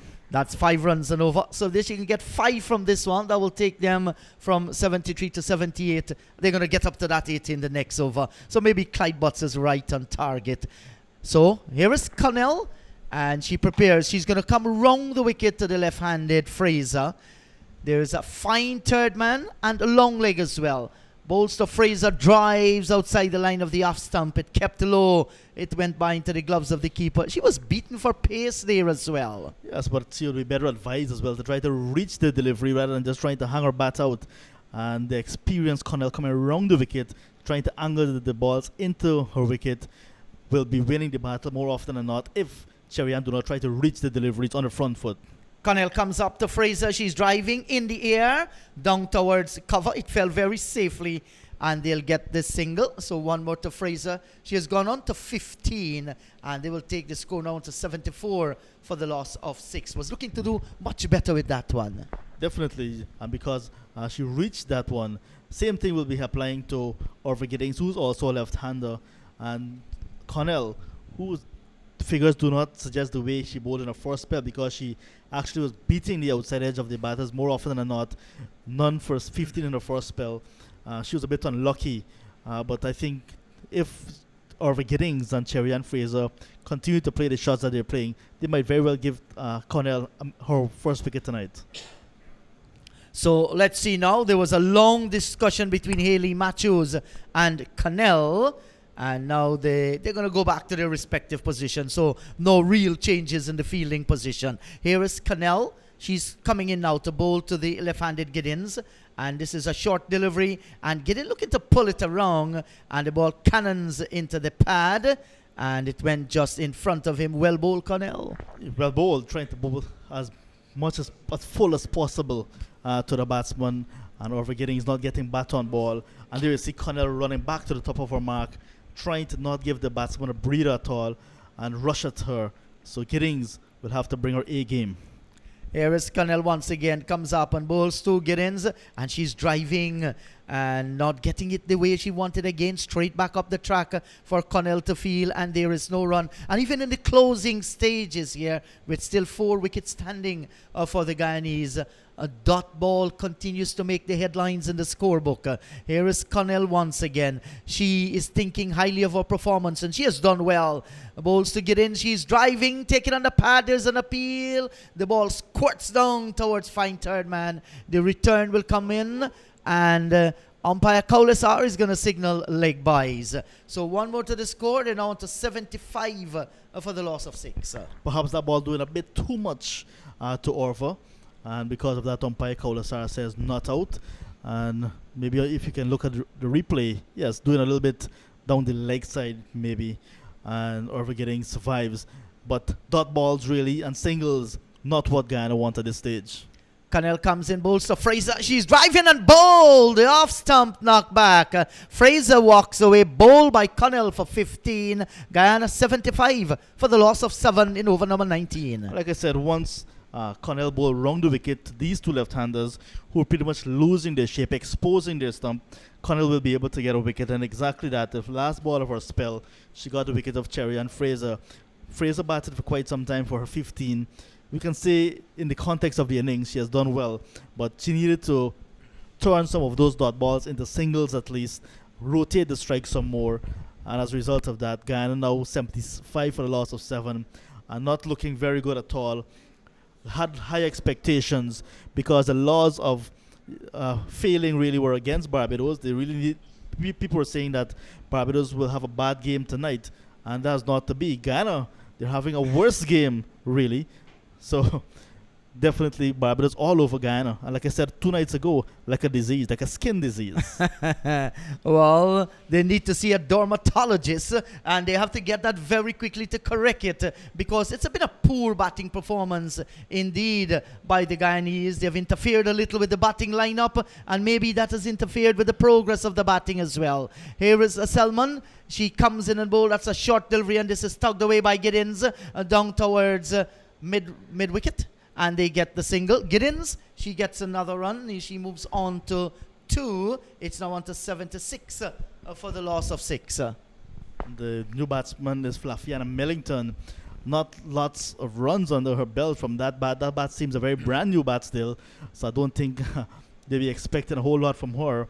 But Barbados here will continue to look to keep things tight, even in the last over. They want to not give away any boundaries at least. Yes, and here is this next delivery from Selman. This is a delivery that swung away into the onside field from the right-hander. She gets another run. That's Millington. And that will take the score now on to 77 for the loss of 6. And Millington, she opens her account with 1. And Clyde Butts has just sent me a message, John. He's wondering to know, where is Mandy Mangro? Yes, I'm not certain what Mangro is actually doing in this game in terms of her role. I know last night she came and she broke that partnership that was really threatening Guyana when the Windies were batting. I'm not sure if she's just playing as a specialist bowler, and Kezia Schultz playing as a specialist spectator, really, because she hasn't been doing anything either. Here's a delivery pitched up, and Orva Giddings comes forward, checks the shot down towards a short mid-off, and they get the single. Good running between the wicket this time. Giddings, she moves on to 3, and that will take the score into 78 for the loss of 6, and we're still in over number 19. And Mangro is quite a very sensible little cricketer. This is, I beg your pardon, that's right, this is the final over. The score is 78. That's right. Here is a little bit of a jig. She gathers momentum, comes in and bowls to Millington, and that's a superb shot through the offside field, beats extra cover, running away from the boundary, and it goes across the rope for 4. Lovely looking shot by Millington. And they've passed 80. So 82 for the loss of 7. Well played. Ball that was pitched up from Selman. And Flafiana Millington, she's experienced. She's an experienced player, and she'll be looking to use that little experience in the final over to get as much as possible for Guyana. 82 for 7. Millington, she's on 5 with the boundary, and Giddens, she's on 3. So we have gotten it correct. And Shakira Selman from the commentary box end, that's the northern end of the ground. She begins to move in, comes up, bowls to Millington, and she stepped on the back foot, opens the face down towards fine third man. They have gone through for the single, and that will take Millington now on to 6. And the score moves on to 83 for the loss of 7. Yes, you opening the face of the bat, getting a single, or for Giddings coming through very quickly and calling Millington, who pretty much was watching the ball, even as it went straight to the fielder. Orvo was really committed to the single, and Millington just had to respond, and they got a single quite easily in the end. Final delivery of the innings coming up, and Guyana 83 for a loss of 7. Should try at least to get a boundary. So Selman is going to come around the wicket now to the left-handed Orva Giddins, and she begins to move in to bowl to the left-handed Guyanese. She comes up and bowls to Giddins, and she's swinging at one. It goes away into the onside field, down towards the square leg. They've taken one. The return comes in, and the keeper doesn't gather. They get the second run. So 2 more to the score. The 20 overs have been completed. Guyana closed on 85 for the loss of 7 from their 20 overs. The last over getting 10 runs. 10 runs from the last over. Certainly a good over for Guyana. The second best over of the innings. Over number 6 went for 11. So they will take that pretty much any day. But in the context of the innings, 85 overall. Just 4.25 scoring rate in a T20. That's not very good for Guyana. But Barbados, who've been playing really well all season, will be happy with their bowling performance, their feeling as well. They managed to pick up 7 Guyanese wickets for just 85 runs. Very well bowled indeed. They have controlled things throughout not only this innings, but the entire tournament. And for that, they're in a good position to go on to win their 5th straight match once they come out and bat very well. Horses for courses, really. Just need to be very sensible.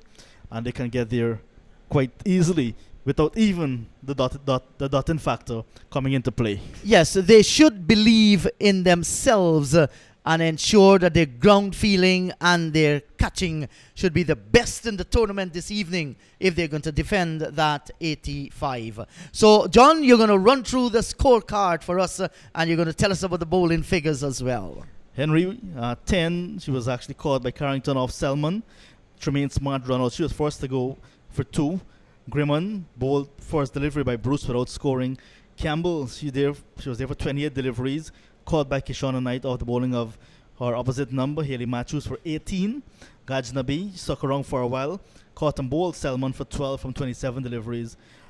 Casey Thompson got a first ball from Haley Matthews, went without scoring. Terry Ann Fraser, she stuck around for a while as well. 15 from 23 balls before she was bowled by Connell, leaving Orva Giddings not out on 5 and Flafiana Millington not out on 6. In total, there were 17 extras made up of 4 leg byes, 13 wides. Guyana, from their 20 overs, 85 for the loss of 7. Bowling for Barbados, some excellent figures throughout. Connell, 4 overs, 1 for 16. Bruce, who did not finish her spell, 3 overs, 1 for 18. Selman, 4 overs, 1 maiden, 2 for 16. Haley Matthews, 4 overs, 1 maiden, 2 for 13.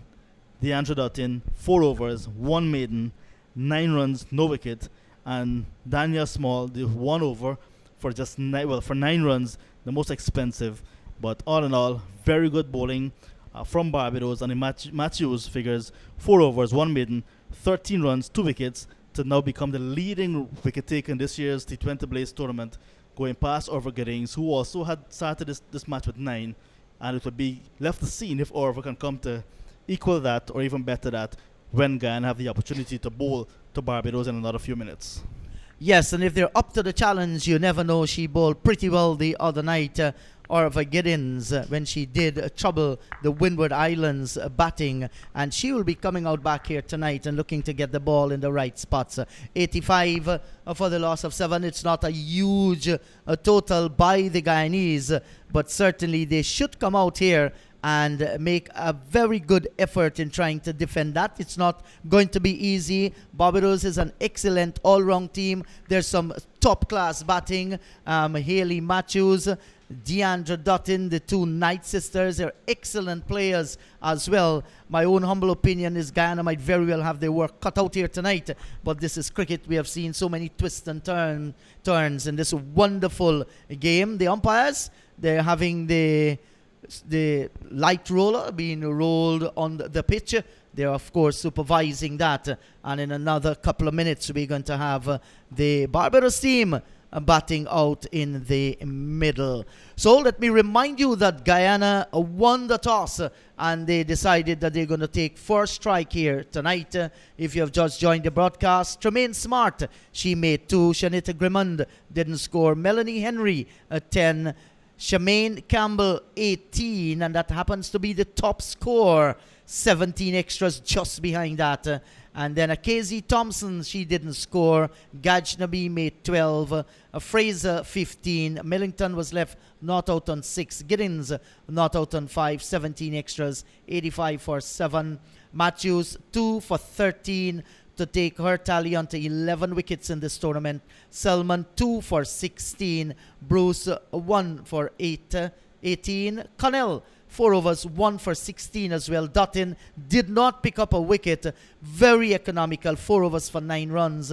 And Daniel Small, just 1 over for 9 runs. So it could be anybody's match, but huge advantage for the Barbados team.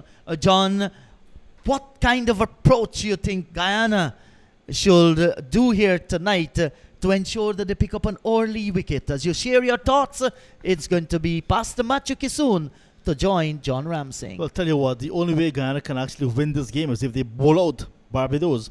So to get their first wicket, you got to come out attacking and try to pretty much keep Barbados quiet, build some pressure.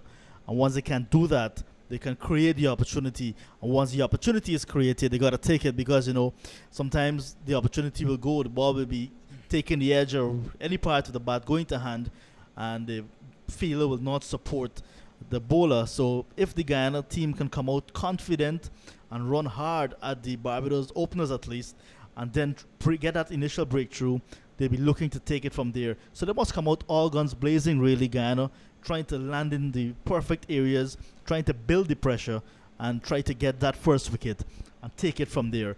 The order of the day must be keep building the pressure, wickets.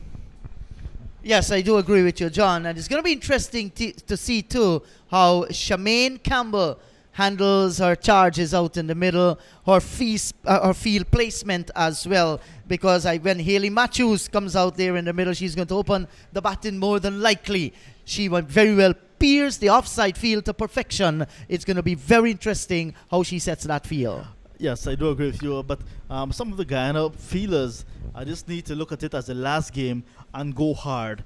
And once they can have that mindset, nothing to lose really, they can actually give Barbados a fight. Barbados, I think, like I said, all the odds are heavily stacked against Guyana. So Barbados, everything in their favor, and they should come out on top. But before we welcome back Pastor Matthew Kisoon, we must say good night and good evening and good day wherever you are in the world, because lots of comments coming in on the stream, and they've been really following lots of persons. Keith Pierre, thank you very much, Keith. We have so many names you can call, but we want to say hello especially to Lisa Matthews. She said Haley Matthews is her daughter, and she's following the stream from lovely Barbados. That is a nice way to say welcome back, Pastor Matthew Kisoon. Yeah, thank you, John. Good evening to everyone right across the world, morning, afternoon, and especially in Barbados. Good evening to you. Certainly your team has really performed well in this tournament, in the 50-over Colonial Medical Life tournament, as well as the T20 Blaze. Clyde Butts is back with me now. Clyde, as we analyze the tournament, I'm sure what stands out in our minds will be the tremendous performance by Barbados. They've been very professional this year. They've won the 50-over title and now well set to win the T20 Blaze tournament. But you must give credit as well to teams like Trinidad, who's done well, and also Guyana coming pretty good. You know, they could have probably got some more bigger totals, but certainly their bowling helped them a lot as well in this tournament. Yeah, I think there's no doubt in my mind that Barbados is easily the best team in the tournament. I don't think no one can question that. I don't think anybody can come and question that and say, well, Barbados was a lucky team or anything like that. I think they played better cricket than all the other teams, and at the end of the day, when you look at them, they've won 5 in the 50-50, and now it looks like if they're going to win 5 in the T20 as well. I think their team is undoubtedly the best all-round team in the competition. They've fielded well, they've batted well, they've bowled well, and they looked a team on the field. And sometimes, when you look at a team from the time you see them on the field, you can tell whether they are a good team or not. And I think Barbados is one of those teams. I think when you look at Guyana, for example, when you look at them in the field, sometimes you have to wonder, because in the field they don't look sharp. And I think that's the first thing you notice with them. They don't look sharp. And I think any team that comes out to play, and a team that hasn't got the sort of talent that Barbados has, you have to look sharp in the field. Guyana does not look that bad. I think, having said that, I think Guyana still surprised a lot of people in terms of their performance. And I think with that, getting somebody like Orva Giddings and the captain and Tremaine Smart must take a lot of credit. I'm not knocking the other girls. I think they've done well as well. Some of them have done well, but I think those three have led by example. They are the 3 experienced players, and they have led by example. And what one would love to see is that in the future, a Guyana team is prepared a little better. And I say that I'm not knocking anybody. I know. But why I'm saying this is that 2 weeks before this tournament started, nobody knew who was Guyana's coach. Nobody knew what was happening with That's Guyana's true. cricket. Were they going to be in camp? What is going to happen? I think they only had 3 days before or something like that. And I think those are the things that you have to start thinking about. Why not name your coach for 2 years? So if there's players that he knows around, he can work with. He can commit himself to say, well, I'll spend, if it's 1 hour a week with the players, I'm not being paid by the cricket board, but I can work with some of the players. What is wrong with that? I don't see anything wrong with it. And I think I've said it over the years. The time has gone when you just name a coach for a tournament. Here is Giddens' first ball to Matthews. She is guiding it away down to back with point, no run. She's batting with Danielle Small. And I quite agree with you, Clyde, because Barrett Mangrew's been around for some time. And, you know, But he was the coach last year, I think. That's right. And he's the coach this year. But you can't just name a coach a few days before a tournament. I don't agree with it. And it's a problem with our cricket in the Caribbean. Sometimes we just scramble to do things at the last minute when we should have things in place from early on. Here is Giddens, comes up, bowls to Matthews. She gets a ball that kept very low, hustles onto her from the off stump. She had to come down on that, plays it out into the offside. And Orva Giddings is right on target. Last night, I don't think she came out ready. And in that first over, she didn't bowl well, but she's right on target here, because obviously she knows that she's bowling to a class player, and if she bowls bad deliveries, they're going to be put away. Matthews settles, third man, inside the 30-yard circle, backward point cover, extra cover, that's on the middle stump, and driven down to mid-off, where Mandy Mangro is. And the Barbados yet to get off the mark, but they've dominated the tournament, both versions, and they've shown their class, they've shown that they're a team well prepared, and as you rightly said, I think if the Guyana girls can get a lot of practice throughout the year playing a bit of cricket, you know, they certainly can perform much better. They can be more consistent indeed with both bat and ball. Giddens bowls full length delivery, driven gloriously through the covers for 4. That's Haley Matthews for you. And she is in gripping form. She's probably well set, Clyde, to end this tournament in fine style. It's 4 without loss. Well, she started in fine style. Why not end in fine style as well? She's a class player. That was a delivery that was pitched up. It had the width. And you're not going to get away with deliveries like that to a Haley Matthews. And it got the treatment it deserves. Right, so Giddens will try once more. Irva, she's worked hard for Guyana. Here is a ball that's on the off stump. She's coming forward. That's well played by Matthews down towards Millington at extra cover. And there is no run. So they need 86 to win. Guyana got up to 85 for 7 in their 20 overs. Giddens not out 5, Millington not out 6, 17 extras, 4 leg buys, 13 wides, and Barbados just need to get 86.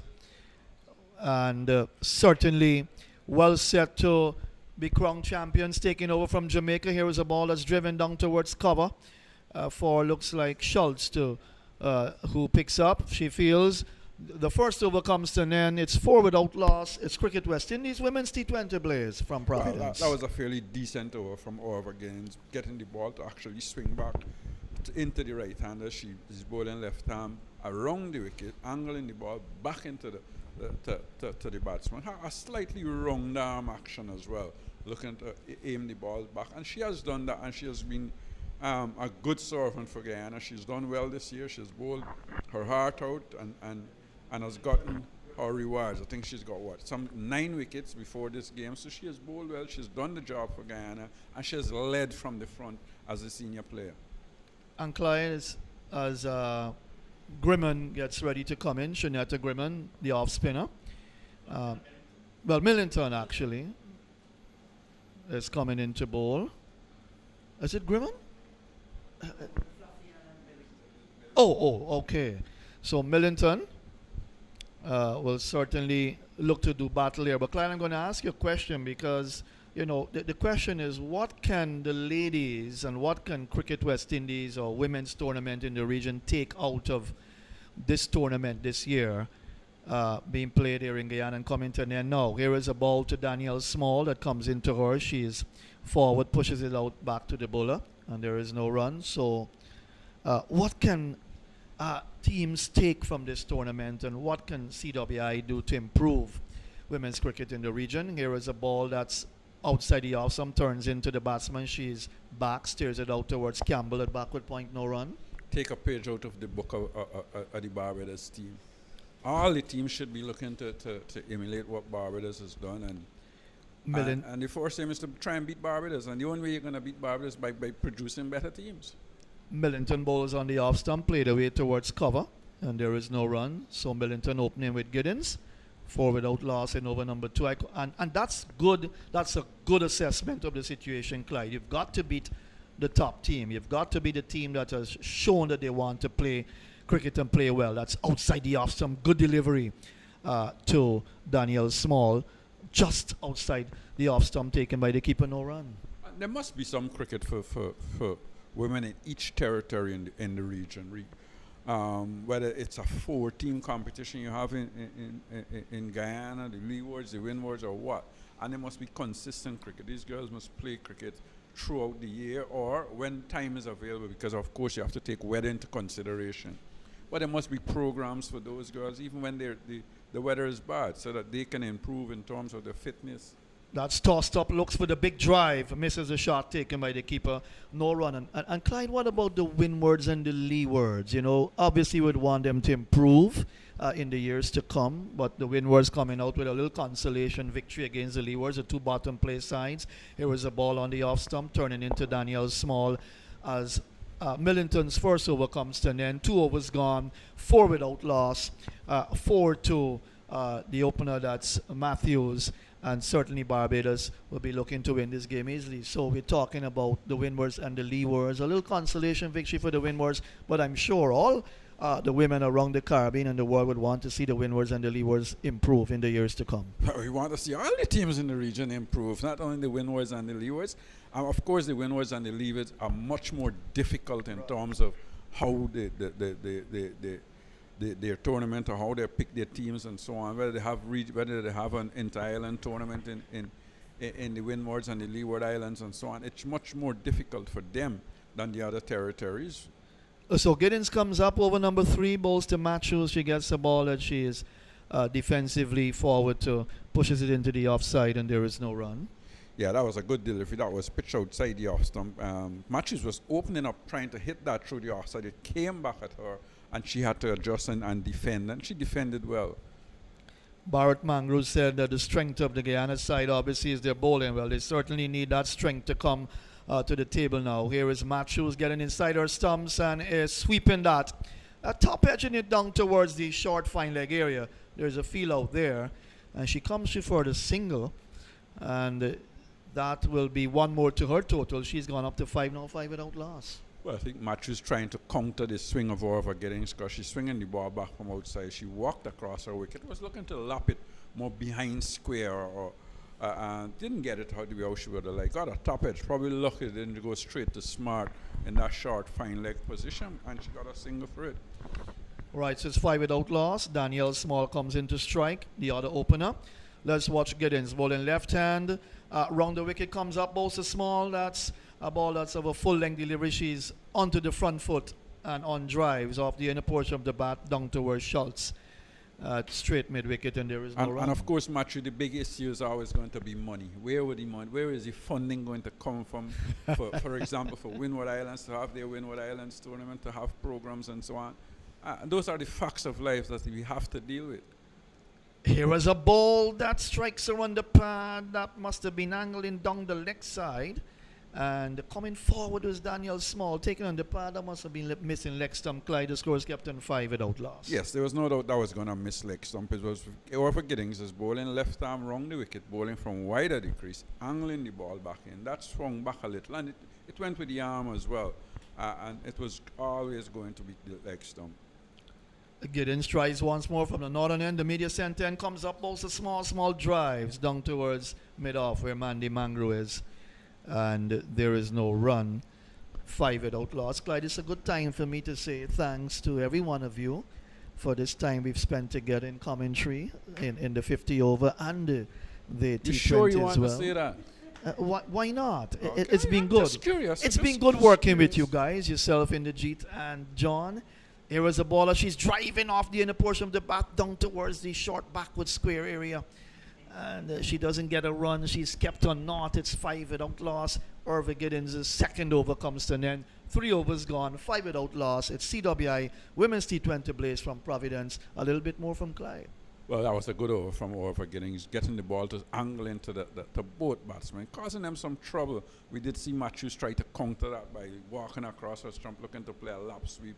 Didn't get a hold of it properly, and it got a top edge. But certainly a good over, certainly. Giddings always seems to get it right against the better players as well. She bowls well against every player that she has played against. So Millington will start her second over. She'll be bowling to Matthews, who's on 5. So all 5 runs to Barbados scored off of her bat. And Guyana looking to keep it tight because 3 overs gone and it's 5. So they've certainly done well in the first 3 overs so far of the 6 over power play. Here is Millington bowling over the wicket. Matthews is sweeping that in the air, coming down to the fine leg area. That's Schultz comes around to pick up. And she gets a single. She's gone up now to 6. The total up to 6 without loss. Was that the flat sweep? No, that wasn't a flat sweep. Yeah, she was looking to sweep that one and sweep it probably a little finer with the short backward square. Didn't get hold of it and got a top edge again. Here is a ball that's lifted in the air off the outer portion of the bat by Daniel Small, looking for a big shot. Peeled off the outside edge and comes away towards the between gully and backward point area. Giddens got onto the ball first and she got a single. So she's got off the mark now. She's won it 7 without loss. And Guyana is doing really well. This year into a 4th over, and Barbados batsmen are really struggling. Millington comes up. Here is a ball that's driven nicely, but nicely knocked down by the captain, leading by example in the field. Not doing wicket keeping duty since last night. Melanie Henry has been keeping. Well, Campbell is our best fielder. There's no But she doubt is. about that. And it's a pity that sometimes she has to keep.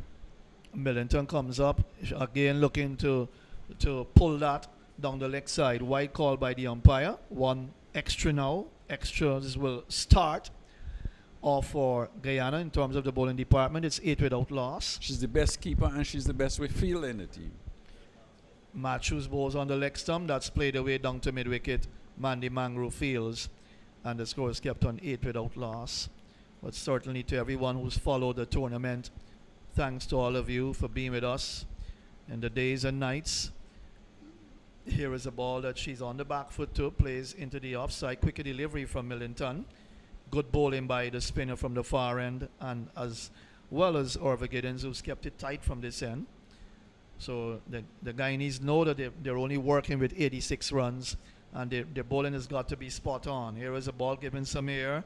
Here is Matthews coming forward, looking to ease it away through the offside. It bounces behind the stumps for Melanie Henry to tidy up. The over comes to an end. 4 overs gone. Barbados need him 86 to win this game, Clyde. They're 8 without loss. You think Barbados is just trying to cruise? I don't know. I haven't seen them in this position before in the tournament, where they've come in with a low total and they've struggled this much. I think the bowling has been very good. I'm not getting away from that, but I haven't seen them struggle like this before. Well, I'm wondering what's their strategy. They've seen a few spectators in the green stand. Maybe they want to make the game very exciting. Let's watch Giddens. Comes up, she's in, bowls to Small. Small is wrapped on the pad. There's a pier. They're looking for a run. She's out, leg before. So Daniel Small goes via the leg before route, and Irva Giddens has struck for Guyana once more. I think she's picked up her 10th wicket in the tournament, if I'm correct. Just one behind Haley Matthews. A good wicket to get. It's 8 for the loss of 1. The Guyanese have struck, Clyde. Yeah, and that was a slightly short delivery. Whether it had straightened enough, the umpire thought so, and the umpire gave the out LBW. It might have just been hitting a leg stump because she was bowling from wide of the crease again. It didn't swing as much as previous deliveries did, and the umpire judged that she was hit straight on, and she was adjudged LBW. But good bowling again by Irva Giddens, keeping the pressure on the batsmen and not giving them the chance to use to free up their arms. Apart from that one delivery which she bowled wide outside the off stump that was punished. She's kept things fairly tight, got both batsmen to play. And now with Knight coming into the attack, a left-hander, it would be interesting to see what Irva Giddens does. But certainly, the both bowlers have bowled pretty well and they've kept things very tight. And making Barbados, I think, struggle a little for the first time this year in the tournament. Yes, we have seen them lose 3 wickets early on more than one occasions, but they were always scoring. Yes, so Kaisia Knight, the wicketkeeper, comes out. And her sister's Kishana Knight. She'll probably come a little late if the need arises, but she's a left-hander. She's impressed with the bat in this season of cricket. That's down the leg side. And umpire Mokan took a lot of time before he signaled that one. So 1 more 2 extras. It's gone up to 2, the total up to 9 now for the loss of 1 in over number 5, Clyde. But I'm not surprised at the crowd. You're talking about a Guyana-Barbados match. 2 good sides, of course. Barbados, the best of the teams, but Guyana playing at home, it's good to see a nice little crowd, Clyde. Well, what I've noticed is that it's probably the biggest crowd we've had at the tournament. Yes, certainly. And probably had in Guyana, even for the regional 4-day competition. Yes, I quite agree with you on that. Much people in the crowd. That's good to see. You got to see a few people coming out, and I think, the one thing about these competitions, and I was thinking, if there's just that little bit more in terms of advertising and making people aware of what is going on, we'll see a few more people come out to watch cricket. Giddens comes up, bowling over the wicket to Kaisia Knight. She is across her stumps and then flashes that through the offside for a single. The fielder comes in, that's Cherry Ann Fraser from off the boundary. She gets off the mark, Knight. The total has gone up to 10 for the loss of 1. And maybe even a little commentary on the local radio. That would help. That would help as well. I think people tend to listen to cricket. Surprisingly, when you walk down the road or your train, people can tell you actually what happened because they always keep paying attention, even to club games and so on. They know what actually happens in terms of local sports. Giddens comes up. Matthews gets the ball that keeps a bit low. She's forward, steers it away, beating both fielders, gone down towards the boundary point, just behind point for 4. And that was well played by Matthews. She came down on that, and it came off the outer portion of the bat, steered it away down behind point for 4. Matthews has gone up to 10, the total up to 14 for 1. I think that was a very good shot. It wasn't a bad delivery. Matthews didn't try to hit it. She was more or less probably looking to just work it into the offside for a single, and it bisected the point and the back and the short third man, and she got 4 runs for it. And that shows how fast this outfield really is. Yeah, she really made that look easy, and that really sped away to the boundary. No chance at all for the field at third man and backward point inside the circle. Here is Giddens comes up, bowls. That's on the leg stump. She's looking to work it away through the leg side and then looking for the single. The ball bouncing away to Schultz. short mid-wicket and there is no run. The other thing here, Matthews, is that Haley Matthews would be aware that Giddings has got 10 wickets. She's Right. got 11, and she's certainly not going to give her a wicket for her to catch up with her on 11 wickets. Very good observation indeed. So Orva Giddens is on 10, Matthews is on 11 in terms of wickets. Here is a ball that's pitched up. She's driving down to the straight mid-wicket area where Schultz fields. And there is no run. So 5 overs have been completed. Guyana, they've done well in terms of the bowling department to restrict a strong Barbados side to 14 for the loss of 1. Small leg before wicket to the bowling of Giddens for 2, 8 for 1 in the 5th over. And these two now looking to build a partnership. It's CWI Women's T20 Bliss from Providence, more from Clyde, and then it will be Inderjeet. Well, that was another good over from Orva Giddings, bowling the right areas, just outside the off stump, making the batsmen play, and especially the right-handers. I think she's been very good to the right-handers, probably not as good to the left-handers as she is to the right-handers, but she certainly bowled very well and kept things tight. Millington as well has bowled very well tonight. You know, the thing about Millington, I remember when she must have been about 17 or 18. I saw her play in regional tournament in Grenada, I think it was, and she looked as if she was going to be a world beater then.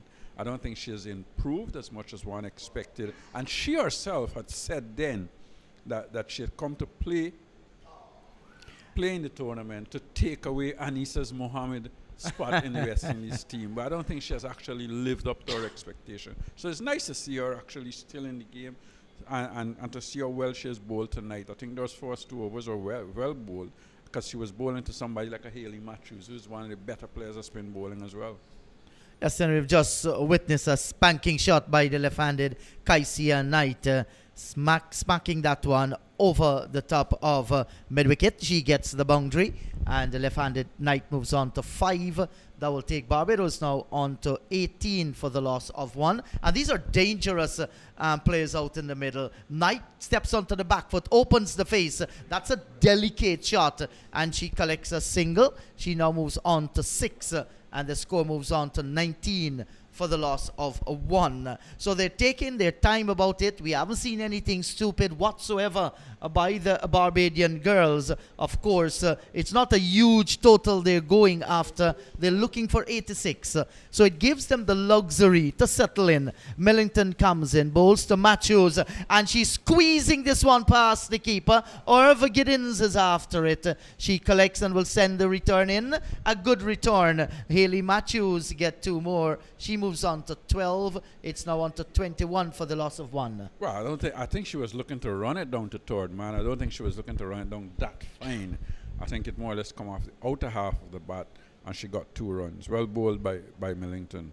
Here is Millington. She comes in now and bowls to Matthews. She gave herself a little room there and was looking to square cut this one.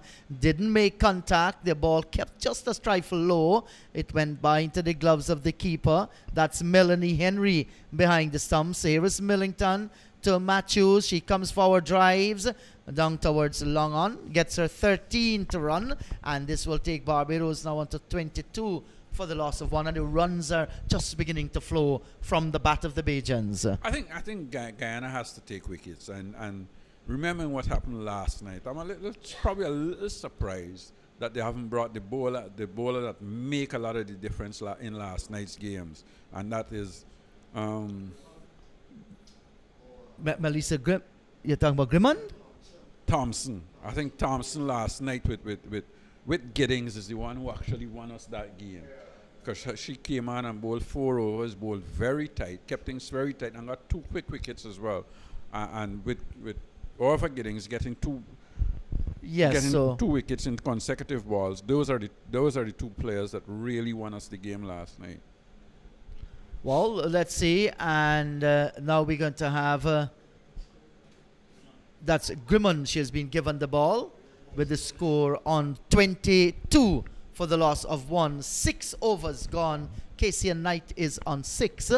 And Matthews, she's on 13. Yes, and comparing that, John Ramsing is telling me at the same stage, Guyana, they were 35 for the loss of 2 wickets. Here it is 22 for the loss of 1. So we're going to watch Grimmond, and she will move into bowl to the right-handed Haley Matthews. Here is Grimmond, a few stuttering steps. This is a short delivery. Matthews onto the back foot, opens the face and gets it out towards short cover. And she looks a picture, Haley Matthews, when she steps on the back foot and on the toes as well. She's a tall girl. As we watch this next delivery from Grimmond, bowls to Matthews. It's short, plays down towards mid-on. Fraser is in the way, and there is no run. Well, that's a different Matthews we're seeing tonight from what we've seen in the tournament so far. She's much more respectful and looking to work balls around to pick up singles and twos. She wants to be there till the end, gets the delivery that kept low, and this is stroked away down towards extra cover. Millington is in the way, and there is no run. So good bowling by Grimmond so far in over number 7. Is trying to keep it as tight as possible. Comes in, bowls to Matthew onto the back foot, opens the face down towards gully. The return comes in. Once again, there is no run. So Haley Matthews, she looks very settled, doesn't worry at all, look pretty comfortable with herself. Here is a delivery, beaten outside the line of the off stump. That was beautifully bowled by Grimmond, and Matthews, for the first time, comprehensively beaten. Well, that was a good delivery. It was giving a little bit more flight. It pitched outside the off stump, it spun back, and I think it turned too much for the umpire to really make that decision. And she has to be careful. She don't want to be too cute or to be over careful as well. This is tossed up. She's coming forward. That's another good delivery, right on target. The end of a brilliant force, over bowled by Grimmond. A maiden. 7 overs gone, 22 for 1. Kaisia Knight is kept on 6, Matthews on 13. This is Cricket West Indies Women's T20 Blaze from Providence. Well, that was an excellent over from the young lady bowling outside the off stump, giving the ball some flight as well. I think her change of pace is what did Matthews in that over. She bowled with a few flatter deliveries, a few that was slower turning, and one that actually went on with the arm as well. So well bowled by the young lady and showing good variation in her first over.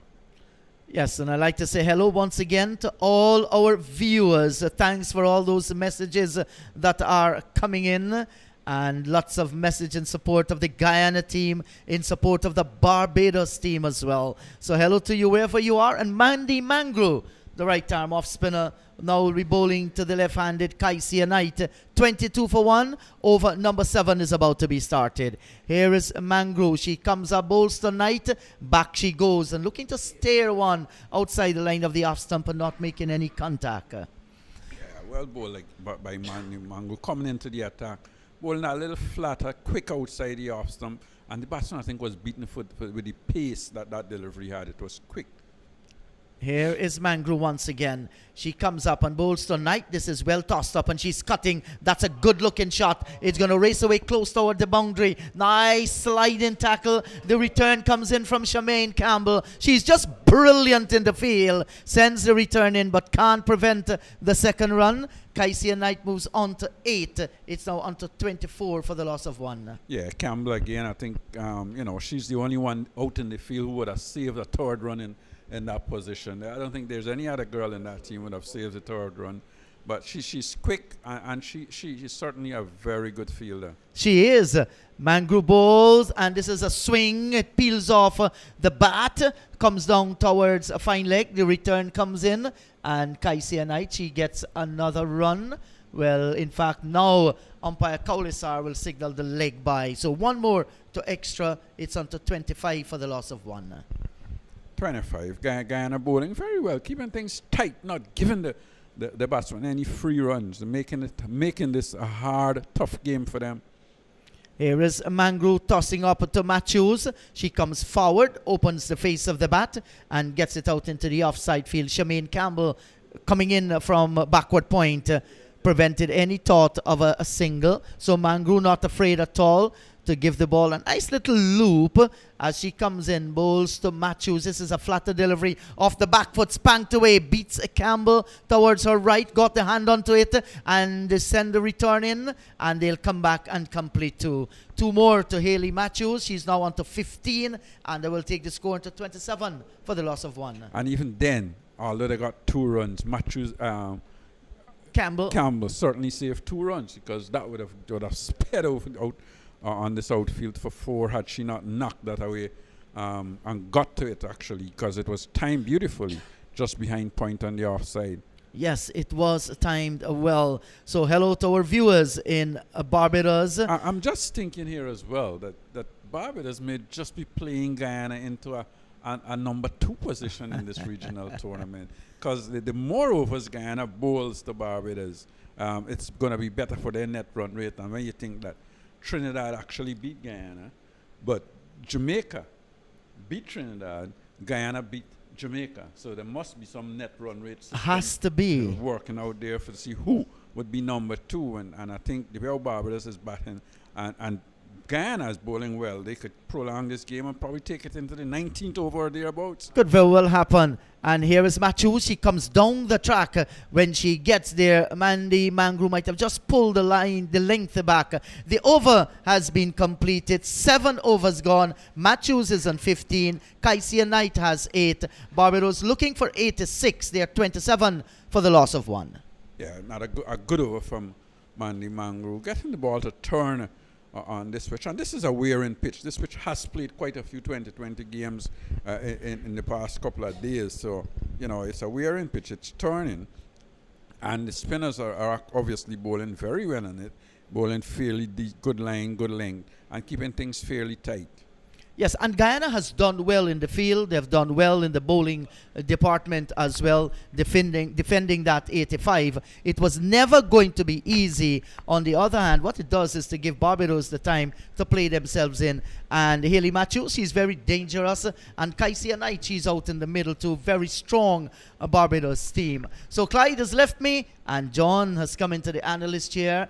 This is a good delivery by Grimond and played well by the left-handed Kaisia Knight. The return comes in from Charmaine Campbell. And even with those very, very fast legs, can't prevent the single. Knight gets another run. She moves on to 9. It's on to 28 for the loss of 1. Hello to you, John. 28 for the loss of 1. Barbados doing pretty well. So too Guyana making a fight of it. Hello, Inderjeet. At the same stage, Guyana were 42 for the loss of 2.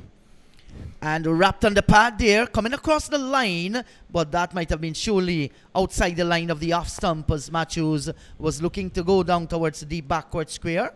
There is no run. Grimond taking pace off the delivery. You can see her trying to just slow it up as slow as possible. Comes into Matthews. She takes a step down, paddle it straight into the hands of the short backward square, and Smart takes the catch. For a moment I thought the catch would have gone a begging, but she took it on the second attempt, and that's a huge wicket to get. Haley Matthews caught by Tremaine Smart for 15 off the bowling of Grimond. It's 28 for 2. That's a big wicket, and the crowd erupts as well. And I think the reason Smart actually bubbled that one because the weight of expectation was in those hands as she was trying to hold on to that, and the crowd was right behind her, and she actually held on to it the second attempt. And Guyana know the importance of that wicket, and they're going to celebrate on the field and beyond the boundaries as well. But it can be a blessing in disguise as well for Barbados, because Dutton is making her way to the middle, and she has been the X factor for Barbados. She has been the dominant person in this tournament, in the Super 50 that was played before the T20 Blaze, and everyone that saw Dutton batting were really impressed with her method of approach really that was used. And even with this small total in previous matches where she had to chase a few runs remaining for victory, she went hard. I think this will be no different despite Barbados in their final match tonight. With lots at stake, she's going to play her natural game. Yes, and Deandra Dutton's star qualities. She has come out into the middle and she can change this game so fast. But Guyana has done well in picking up those 2 wickets. So it's going to be Grimond over number 8 in progress. She comes in and bowls to Dutton, and right away she's driving down towards a long off. Mangru comes off the boundary, fires the return in, and Dutton is off the mark with 1. That has taken the score to 29 now for the loss of 2 wickets, and immediately Dutton driving and looking in terrific form. Yeah, not necessarily the big shots right away, but the running between the wicket is very important. That she has been doing that effectively as well. Grimmond to Kaisia Knight, and this is turned down towards Casey Thompson. Sends the return in from short backward square, and they come back and they complete 2. Now that was not good enough. The players should have been a little bit more alert in the outfield to save that return. They allow the second run to Kaisia Knight. She moves on to 11. Well, it's 31 for the loss of 2. That was Melanie Henry there. The ball was returned to the keeper from Casey Thompson on the half volley really, and Melanie took the pad, put the pad in the way, and it ricocheted and allowed the extra run. So that was pretty much all on the wicketkeeper, who should have had it in her control. Yes, so she has leaked an extra run there, Melanie Henry. This has brought Kaisia Knight back in strike. Grimmond comes up, bowls to Knight. This is tossed up, and Knight is on driving down towards Fraser at mid-wicket. There is no run. The over has been completed. At the end of the over, that's 8 gone. Knight is on 11. 9 overs? That's right. 9 overs gone. Kaisia Knight is on 11, and Dutton has 1. Yeah, so wicket for Grimmond in that over. And now that Dutton is there, we'll see the tempo being upped really. She's going to be running very hard between the wickets, pushing Knight for the second and turning the second into 3 and so on. And of course, we'll be looking to go over the top. But pace off the ball is what Guyana will be trying to do. Ask Dutton and Knight to force the shots. And if the Barbados team, they're not very watchful, they can be chasing the 8 ball here tonight. Yes, certainly, because they're under a little bit of pressure at the moment as Mangru will move in. The run rate is not a bad one whatsoever. It's not a huge total to get. Here is Mangru, right arm off spinner, comes in, bowls to Dutton, and Dutton is looking to swing one down the leg side. Melanie Henry is jumping behind the stump for a leg before, but it was way outside the line of the off stump. Yes, both bowler and keeper went up with all their worth. Umpire Kaulasar stood there just like a statue, like a monument there, unmoved. And I think they were really trying to see if Kaulasar will budge, but he was very firm. Here is Mangru, comes in, bowls to Dutton. She comes forward, opens the face. Somebody's going to be run out here. And has she gone? Umpire Kaulasar says not out. And Kaisia Knight there had to sprint. In fact, it was Dutton had to sprint for all her worth. She got there. They get the single. Dutton moves on to 32 for the loss of 2. And you'll expect that. They want to break up the momentum of Guyana with taking some quick singles. And Dutton just played it quietly to cover. And she was called through. And she ran very hard. And when she went down, diving, really pretty much rolling into her crease, I was looking to see if she is going to come up because we know she's nursing a shoulder injury. But it was Mangru who went down after taking that ball, maybe not taking it cleanly and hurting her fingers. And Dutton went down and quickly up back. Yeah, she's a fierce competitor. Deandra Dutton looking to sweep down the leg side there. The ball balloons off the pad of Kaisia Knight. Comes down to short. Third man, Orva Giddens, sends the return in. There is no run. This is good bowling by Mandy Mangru, the youngster from Mahaika on the east coast of Demerara. Continues to move in now to bowl to the left-handed Kaisia Knight. She bounces, bowls to Knight, back she goes and works it down towards mid-wicket. Cannot pierce the field. Casey Thompson is in the way. Another dot ball. So Knight is kept quiet here by Mandy Mangru. This is over number 10 in progress, and she begins to move in once again. Comes up and bowls to Knight, tossed up, back she goes and cuts it away, down towards fine third man. Orva Giddens is after it. She gets there, sends the return in. Knight gets 2 more. That was a good looking shot. She moves on to 13. It's now on to 34 for the loss of 2. And taking that one out of the glove of the keeper, we may say. It was a very late cut really, and she got it very fine. Orva did very well, I must say, running away from backward point, and she saved it, pulling it up in front of the ropes. And the batsmen were able to get 2. Here is Mangru once again, comes up and bowls to Knight outside the line of the off stump. She essays a cut shot, didn't make any contact. The over has been completed, 10 overs gone. Dutton is on 2, Kaisia Knight is on 13. Barbados, they're 34 for the loss of 2. More from you, John, and then it's going to be Matthew Kisoon. At the same stage, at the halfway stage of the Guyana innings, they were 48 for 3, but it was at this time that Selman and Dutton were bowling in tandem, and they were bowling maidens and some very stingy overs. So at this stage as well, Guyana did not get a lot of runs in middle overs, and as a result of that, they were only able to get 85. If Barbados continue to find the going a bit tough, but picking up the ones and twos, they can very well have an easy night coming down towards the end. As we say, welcome back to Matthew. Hi, John. Here is a ball that swung away. That's gone for a mighty 6 into the red stand by Deandra Dutton. And what a shot as Grimman starts the 11th over from the northern end of the ground. And John, that was put away with disdain by Deandra Dutton, who's gone up now to, I make it 8? And the total up to 40 for the loss of 2. What a shot. Yes, just one over to get her sight in, and that one was down the leg side, and she actually had nothing to lose because she was in the shot, into the shot very quickly, and that shot has left the ground really. And I tell you what, I've been following lots of cricket here at the National Stadium. I've hardly seen anyone bigger than that, even in the huge CPL where balls tend to leave the stadium quite often. That can match a CPL maximum. Yes, and they had some good shots in the T20 World Cup as well from the international players from the other sides, Australia, New Zealand.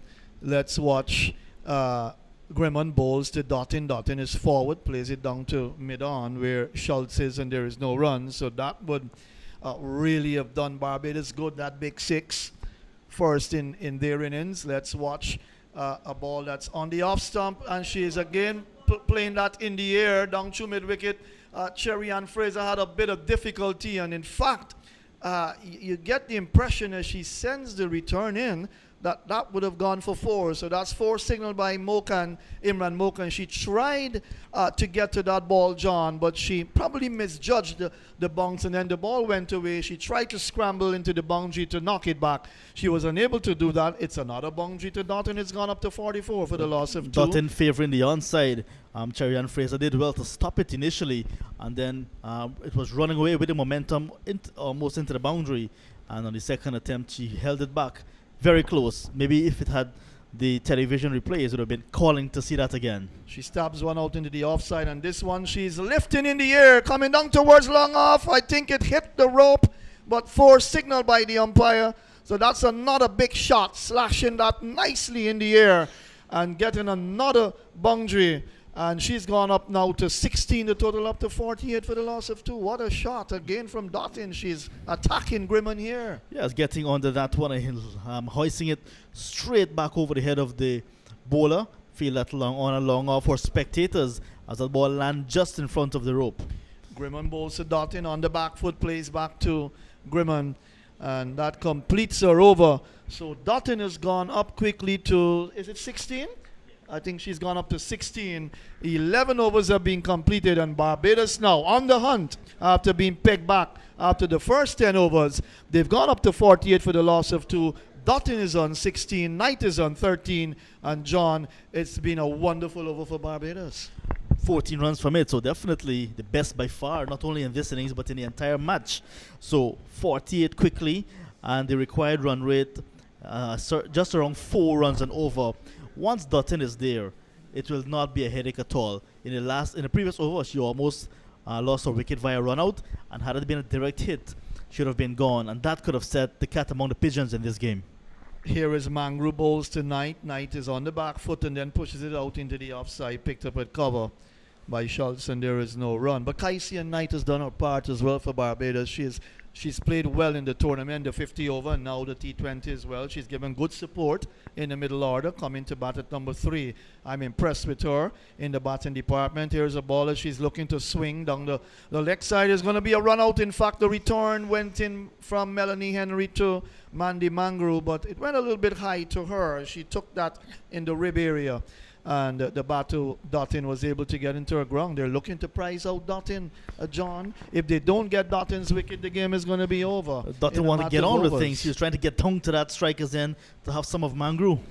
Here is Mangru, comes up, she's in bowls, and that's swung away. That's gone over the forward square area, and that's gone for 4. So even Cherry Ann Fraser, who's out there, she's at mid-wicket on the boundary. She couldn't get to that, and another good-looking boundary, this time to Kaisia Knight. She moves to 17, the total up to 52, the 50 coming up in the 12th over for Barbados, 52 for the loss of 2. Yes, 50 coming up in just 71 deliveries for Barbados, and they're certainly pressing on the gas right now. Right, so over number 12, so they're going after the spinners now, so they've got into stride well. They've seen things out there. Here is Knight driving back to the bowler, who Mandy Mangru, she feels, and the score is kept on 52 for the loss of 2 over number 12 in progress. Mandy Mangru will bowl to Knight, who's on 17. Dottin is on 16. Here is a ball that's on the middle stump. She opens the face, guides it away, beats Giddens, went between her legs, where she tried to get both hands to it, and it went between her, and she had to cover some ground down towards the third man boundary, wide third man boundary area. They came back for 2, and so the total has gone up now to 54 for the loss of 2. Knight has gone up to 19. Yeah, so the runs continuing to flow, but that was a wide delivery from Mangru, and the left-hander just opening the face of the bat, running it down to third man, and running very quickly, and that put pressure on Giddings, and Giddings just allowing the ball to go through, not getting the foot behind her hands. Here's a ball that's driven down to long off by Kaisia Knight for a run. She moves now to 20, the total up to 55 for the loss of 2. As the over comes to an end, it's CWI Women's T20 Blaze from Providence, with Barbados needing 86 to win after 12. They're 55 for 2. And just at the moment, just 31 required from 48 balls. So the required rate is not anything to really shout about. So the Barbados team, they have it under control really. And once Dottin is there, I think the rest of the batters in the camp to come will have all hopes that she will be able to do it. But if they see the back of Dottin, they'll be trying to have some. They'll be having some anxious moments in that dressing room. I think if Dottin and Kaisia Knight disappears quickly, Guyana would fancy their chances of bringing this game down to a close finish. But that hasn't happened, and Clyde Butts was calling for Casey Thompson. She's now come on from the northern end of the ground. Last night she bowled from the southern end and bowled well. Casey Thompson. Let's watch the right-hand medium pacer brings Knight forward as she pushes it out towards Mandy Mangru at point, and there is no run. So Casey Thompson, the all-rounder, and got out first ball this evening. She didn't really do much with the bat at all in hand, but it's time for her to come good. Over number 13 in progress. Thompson comes up, she's in bowls to Knight. Knight gets the ball on the middle stump. She's forward and on drives down to long on for Giddens to field. The total move up now to 56 for the loss of 2. Knight has gone up to 21. And John, she's looking good indeed. Sometimes she accumulates her runs in an unnoticed manner, especially if Dottin is batting alongside her. Well, she's played a very good hand indeed thus far. Yes, throughout the tournament she's been playing, being a silent partner really, but a very equal partner, trying to put away the bad balls. She's been very cheeky in getting the singles, and especially playing late and behind the wicketkeeper on both sides of the wicket. So she has been accumulating very well and lending good assistance to the other batters. Thompson will bowl over the wicket to the right-handed Dottin, who is fishing at that outside the off. Some feeling for that one. Kept a bit low as it went through to Melanie Henry. 1 bounce to her. The total is kept on 56 for the loss of 2. But I'm quite impressed with the way Kaisia Knight has played for Barbados, coming at number 3. And then Dottin followed, and of course her twin sister Kishona Knight. But she has really played well for Barbados in this season. Here is a ball that's banged away through the offside for 4. Even the diving effort from the Guyana captain, Shemaine Campbell, she couldn't get onto that. That went like a bullet to the boundary, John Ramsing. And Dottin has gone on quickly to 20, the total up to 60 for the loss of 2. A wonderful shot indeed. Just just a marginal wide delivery outside the off stump there. It was full, of course, and Dottin there, her eyes lit up, and she chanced the arm over the head, just slightly over Campbell and into the boundary in a flash. 26 needed now on the middle stump. Slow delivery. That's turned away to mid-on. The return comes in, one bounce to the stumps from, looks like, Millington. And the batters get home. So one more to Dottin. She's gone up now to 21. The total up to 61 for the loss of 2 in And over also- number 13. Over number 13, John. And Matthew, with that single, Dottin has gone over the 200 run mark in terms of runs in the T20 Blaze. She's now on to 200 exactly. And well deserved. Here is Knight, gets the ball on the middle stump. She is defensively forward. Plays it into the offside with soft hands and comes through quickly for that single. Casey Thompson's over comes to an end. It's 13 gone, 62 for the loss of 2. Dottin is on 21. Kaisia Knight is on 22, John. And these two have so far put together a nice little partnership. Wonderful partnership. Very quickly up to 34. And Dottin with that single, like I said, on to 200. The only batter to reach the 200 mark. Earlier we had Stacey Ann King from Trinidad and Tobago, who started the 5th round on 157. She got 26 today, so she went to 183. And tonight, Haley Matthews, who started on 148, added 15 to that to finish the tournament on 163. Now Dottin, 200. So those are the top 3 run getters. And Dottin, we're going to stretch that lead, I'm sure, despite just 24 runs to get for victory. Right, so good starts from John. To everyone listening across the world, especially in the Caribbean region, Barbados in particular, your team well set to win this championship, taking it away from Jamaica. Here was a ball on the off stump that's forced away. Nice shot by Kaisia Knight, down forward of point for the fielder to come in to pick up from the boundary area. One more to the total. That's Grimman coming in to pick up. The total has gone up to 63 for the loss of 2. Knight has gone up to 23 now in the 14th over of the Barbados innings. So they're coming down. We're coming down to the end of this tournament, and a well-deserved victory when Barbados get there. They've played a better cricket throughout this season here in Guyana.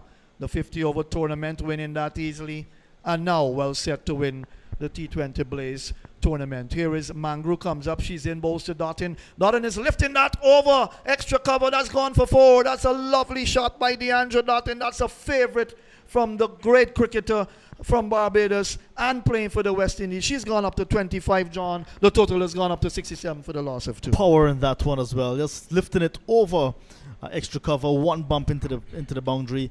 And this kind of attack that she has launched on Guyana reminds me of what Christopher Gale has been doing over the years to other attack. Certainly, the bowlers fearful of pitching up to Dottin right now, like we see happening in the men's game when bowling to Christopher Henry Gale. Here is Mangru, comes up once more, bowls to Dottin. Dottin is swinging that. That's gone through mid-wicket, 4 runs. To the right of, looks like Millington at straight mid-wicket. And that's gone for another boundary. She's picking the spinners off nicely here. Deandra Dottin is showing all her experience and why she's such a fantastic player. She's gone up to 29. The total up to 71 for the loss. Slow turner from Mangru, bowling from just outside the off stump into the middle stump, and Dottin there with all she's worth, and the momentum of that ball after hitting the rope took that ball into the stand.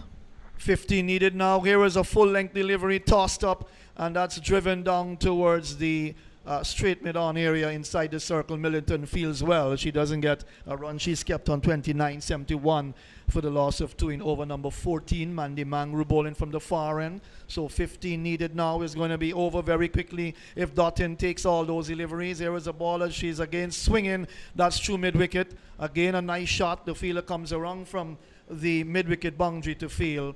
That's Grimman. She gets 1. She now moves to 30, John. The total up to 72 for the loss of 2 as the over comes to an end. So 14, well, not yet in fact, as the left-hander comes in to strike. So the field just changing around slightly for the left-handed. 72 for the loss of 2.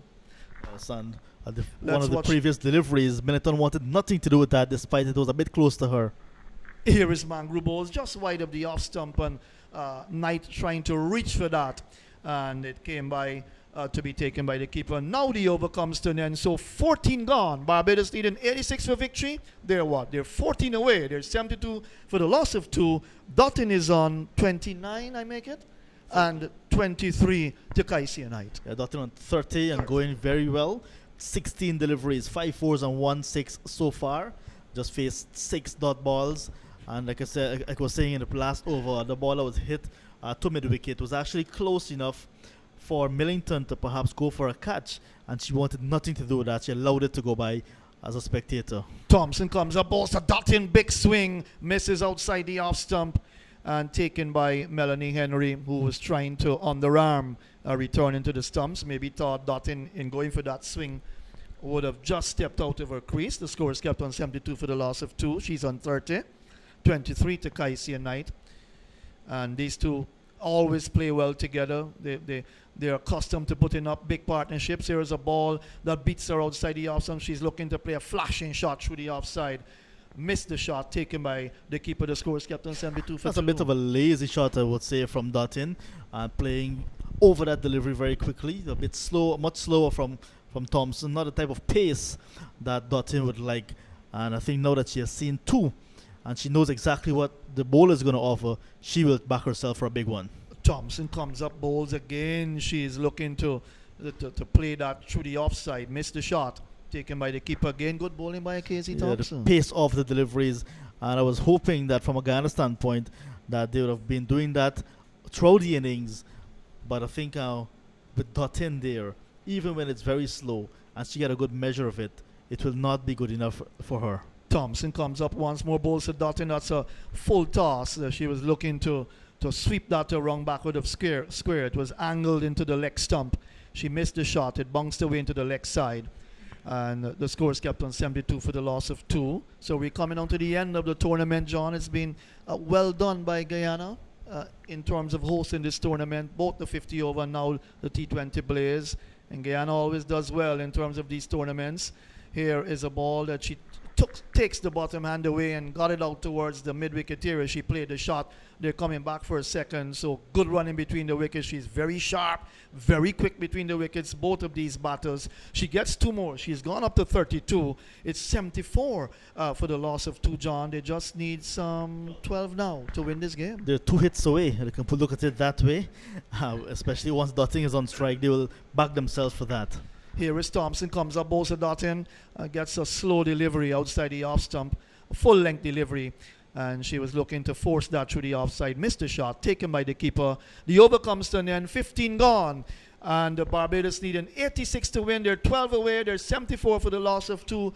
Dottin is on 32, Knight is on 23, and who better than to bring up maybe a championship title for Barbados? Inderjeet Prasad will come in to take us to the end of this tournament, John, and new champions to be crowned in the 2019 CWI Women's T20 Blaze. More from John, then it will be Inderjeet. And Mandy Mangru finishing her spell of bowling. 4 overs, none for 24. So there's an enforced change from the southern end. And Flafiana Millington, who sent down 3 overs, 1 maiden, 11 runs from those 3 overs, is back.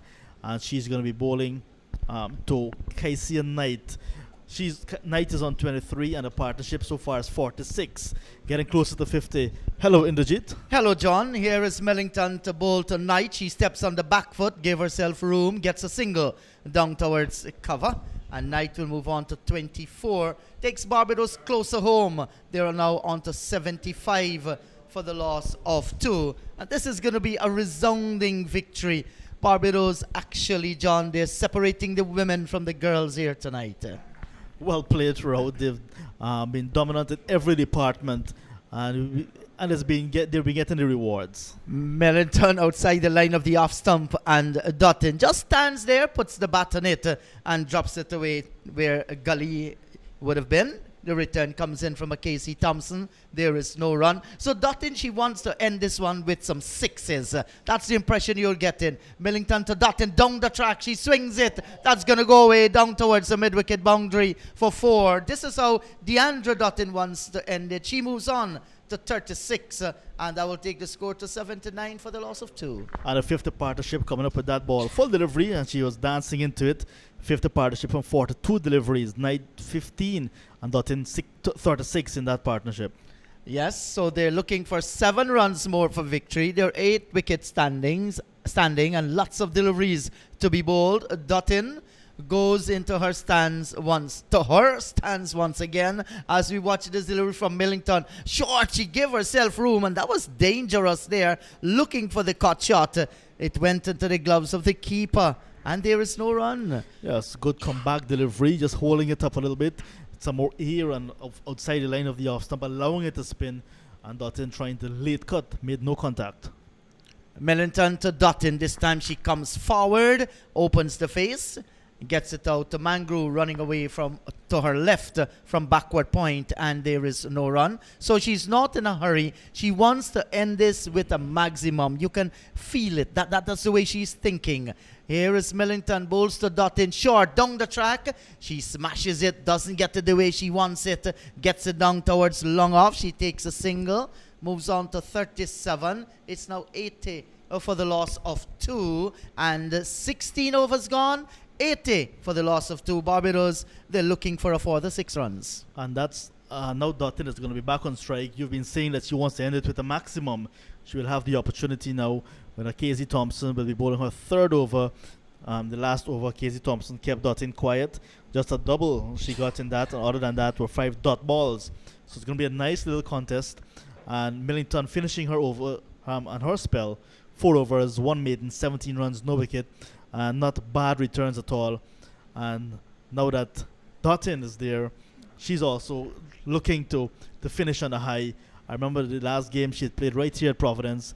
The ball disappeared in the stand for a maximum, and it stayed there because that was the end of the game. One hit can do it. And here is Dutton swinging it high in the air. It's going to clear the ropes. And Barbados, their Cricket West Indies Women T20 Blaze Champions 2019. They have scored the double after bagging the Colonial Medical Insurance Super 50 Cup. Congratulations to Barbados. They deserve to win. They have been a cut above the rest. Congratulations. Huge victory, defeating Guyana by 8 wickets. With 23 balls to spare indeed. So that's a comprehensive victory for Barbados. And Guyana did very well to get it down to this stage into the 17th over.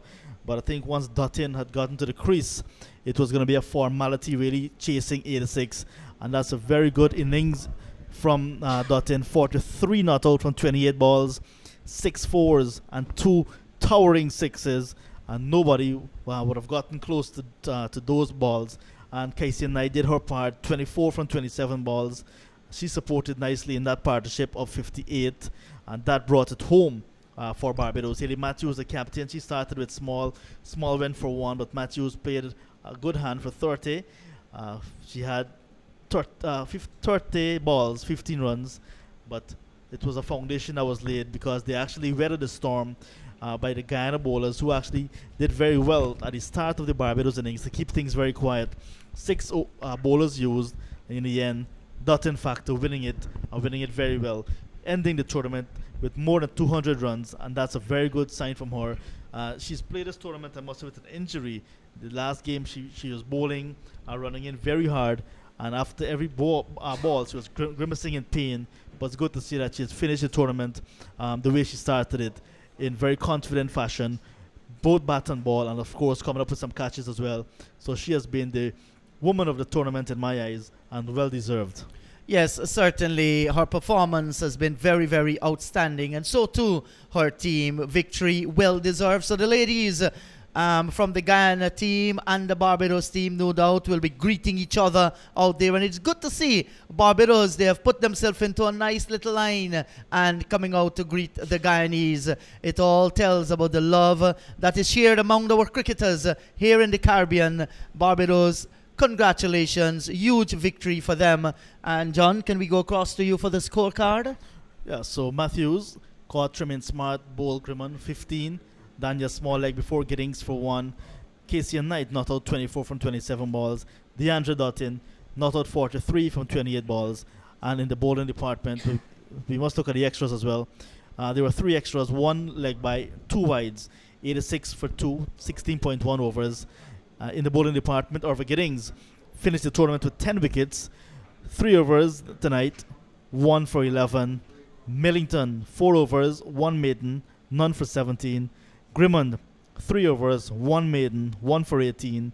Mangru, 4 overs, none for 24. Akesi Thompson, 2.1 overs, none for 15.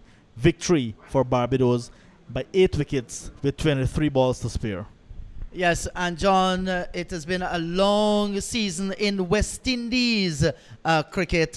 Tonight is the final night before we take a break and then get into the West Indies Under-19 tournament. Of course, the ICC World Cup coming up. Just before that, West Indies will be going to Ireland as well. Long season. Cricket is not a season anymore. It's a year-round something. The IPL is on right now, and so on. So cricket is going to be played throughout. Locally, we'll be having the under-17s in Guyana. We have some second division throughout the country, some first division as well. So cricket is being played all around. But just before we go in the Jeet, I would like to give you the final point standing for this year's T20 Blaze. Barbados, 5 games. They're unbeaten, finishing on 15 points. Trinidad, Tobago, Guyana, and Jamaica, 5 games, 3 victories each, 2 defeats, all on 9 points. Windwards got a consolation win today, finishing in the tournament 5 games, 1 win, 3 points. And the Leeward Islands losing all 5 of their games, finishing at the bottom with no points. So that's the final tally in the Women's T20 Blaze for 2019. Yes, that's the voice of John Ramsing. So after Cricket West Indies Regional 4-Day Tournament, then the Colonial Medical Insurance Super 50 Cup, and now the T20 Blaze. Clyde Butts, one of our analysts, he can go and spend some more time at his favorite club, that's Guyana. And of course, Pastor Matthew Kisoon, he'll have some more time to spend in the church, no doubt leading his flock there. And John Ramsing will be taken to wings. He'll be flying away to Florida for the South Florida Softball Cricket League. And yours truly, Inderjeet Prasad, will be returning to Maikoni to bask in the sun and of course to have some cool out in the tranquil Maikoni Black Waters. And I want to encourage you, do not go where the path may lead, but go and blaze a trail of your own. Great expectations are expected for the rejuvenation of West Indies cricket with Shallow and Skerritt at the wicket. On behalf of the entire commentary team, Clyde Butts, John Ramsing, Matthew Kisoon, and of course our technical man, Randy the teacher, that's Mr. Latif. This is Inderjeet saying goodbye from the National Stadium until we connect again.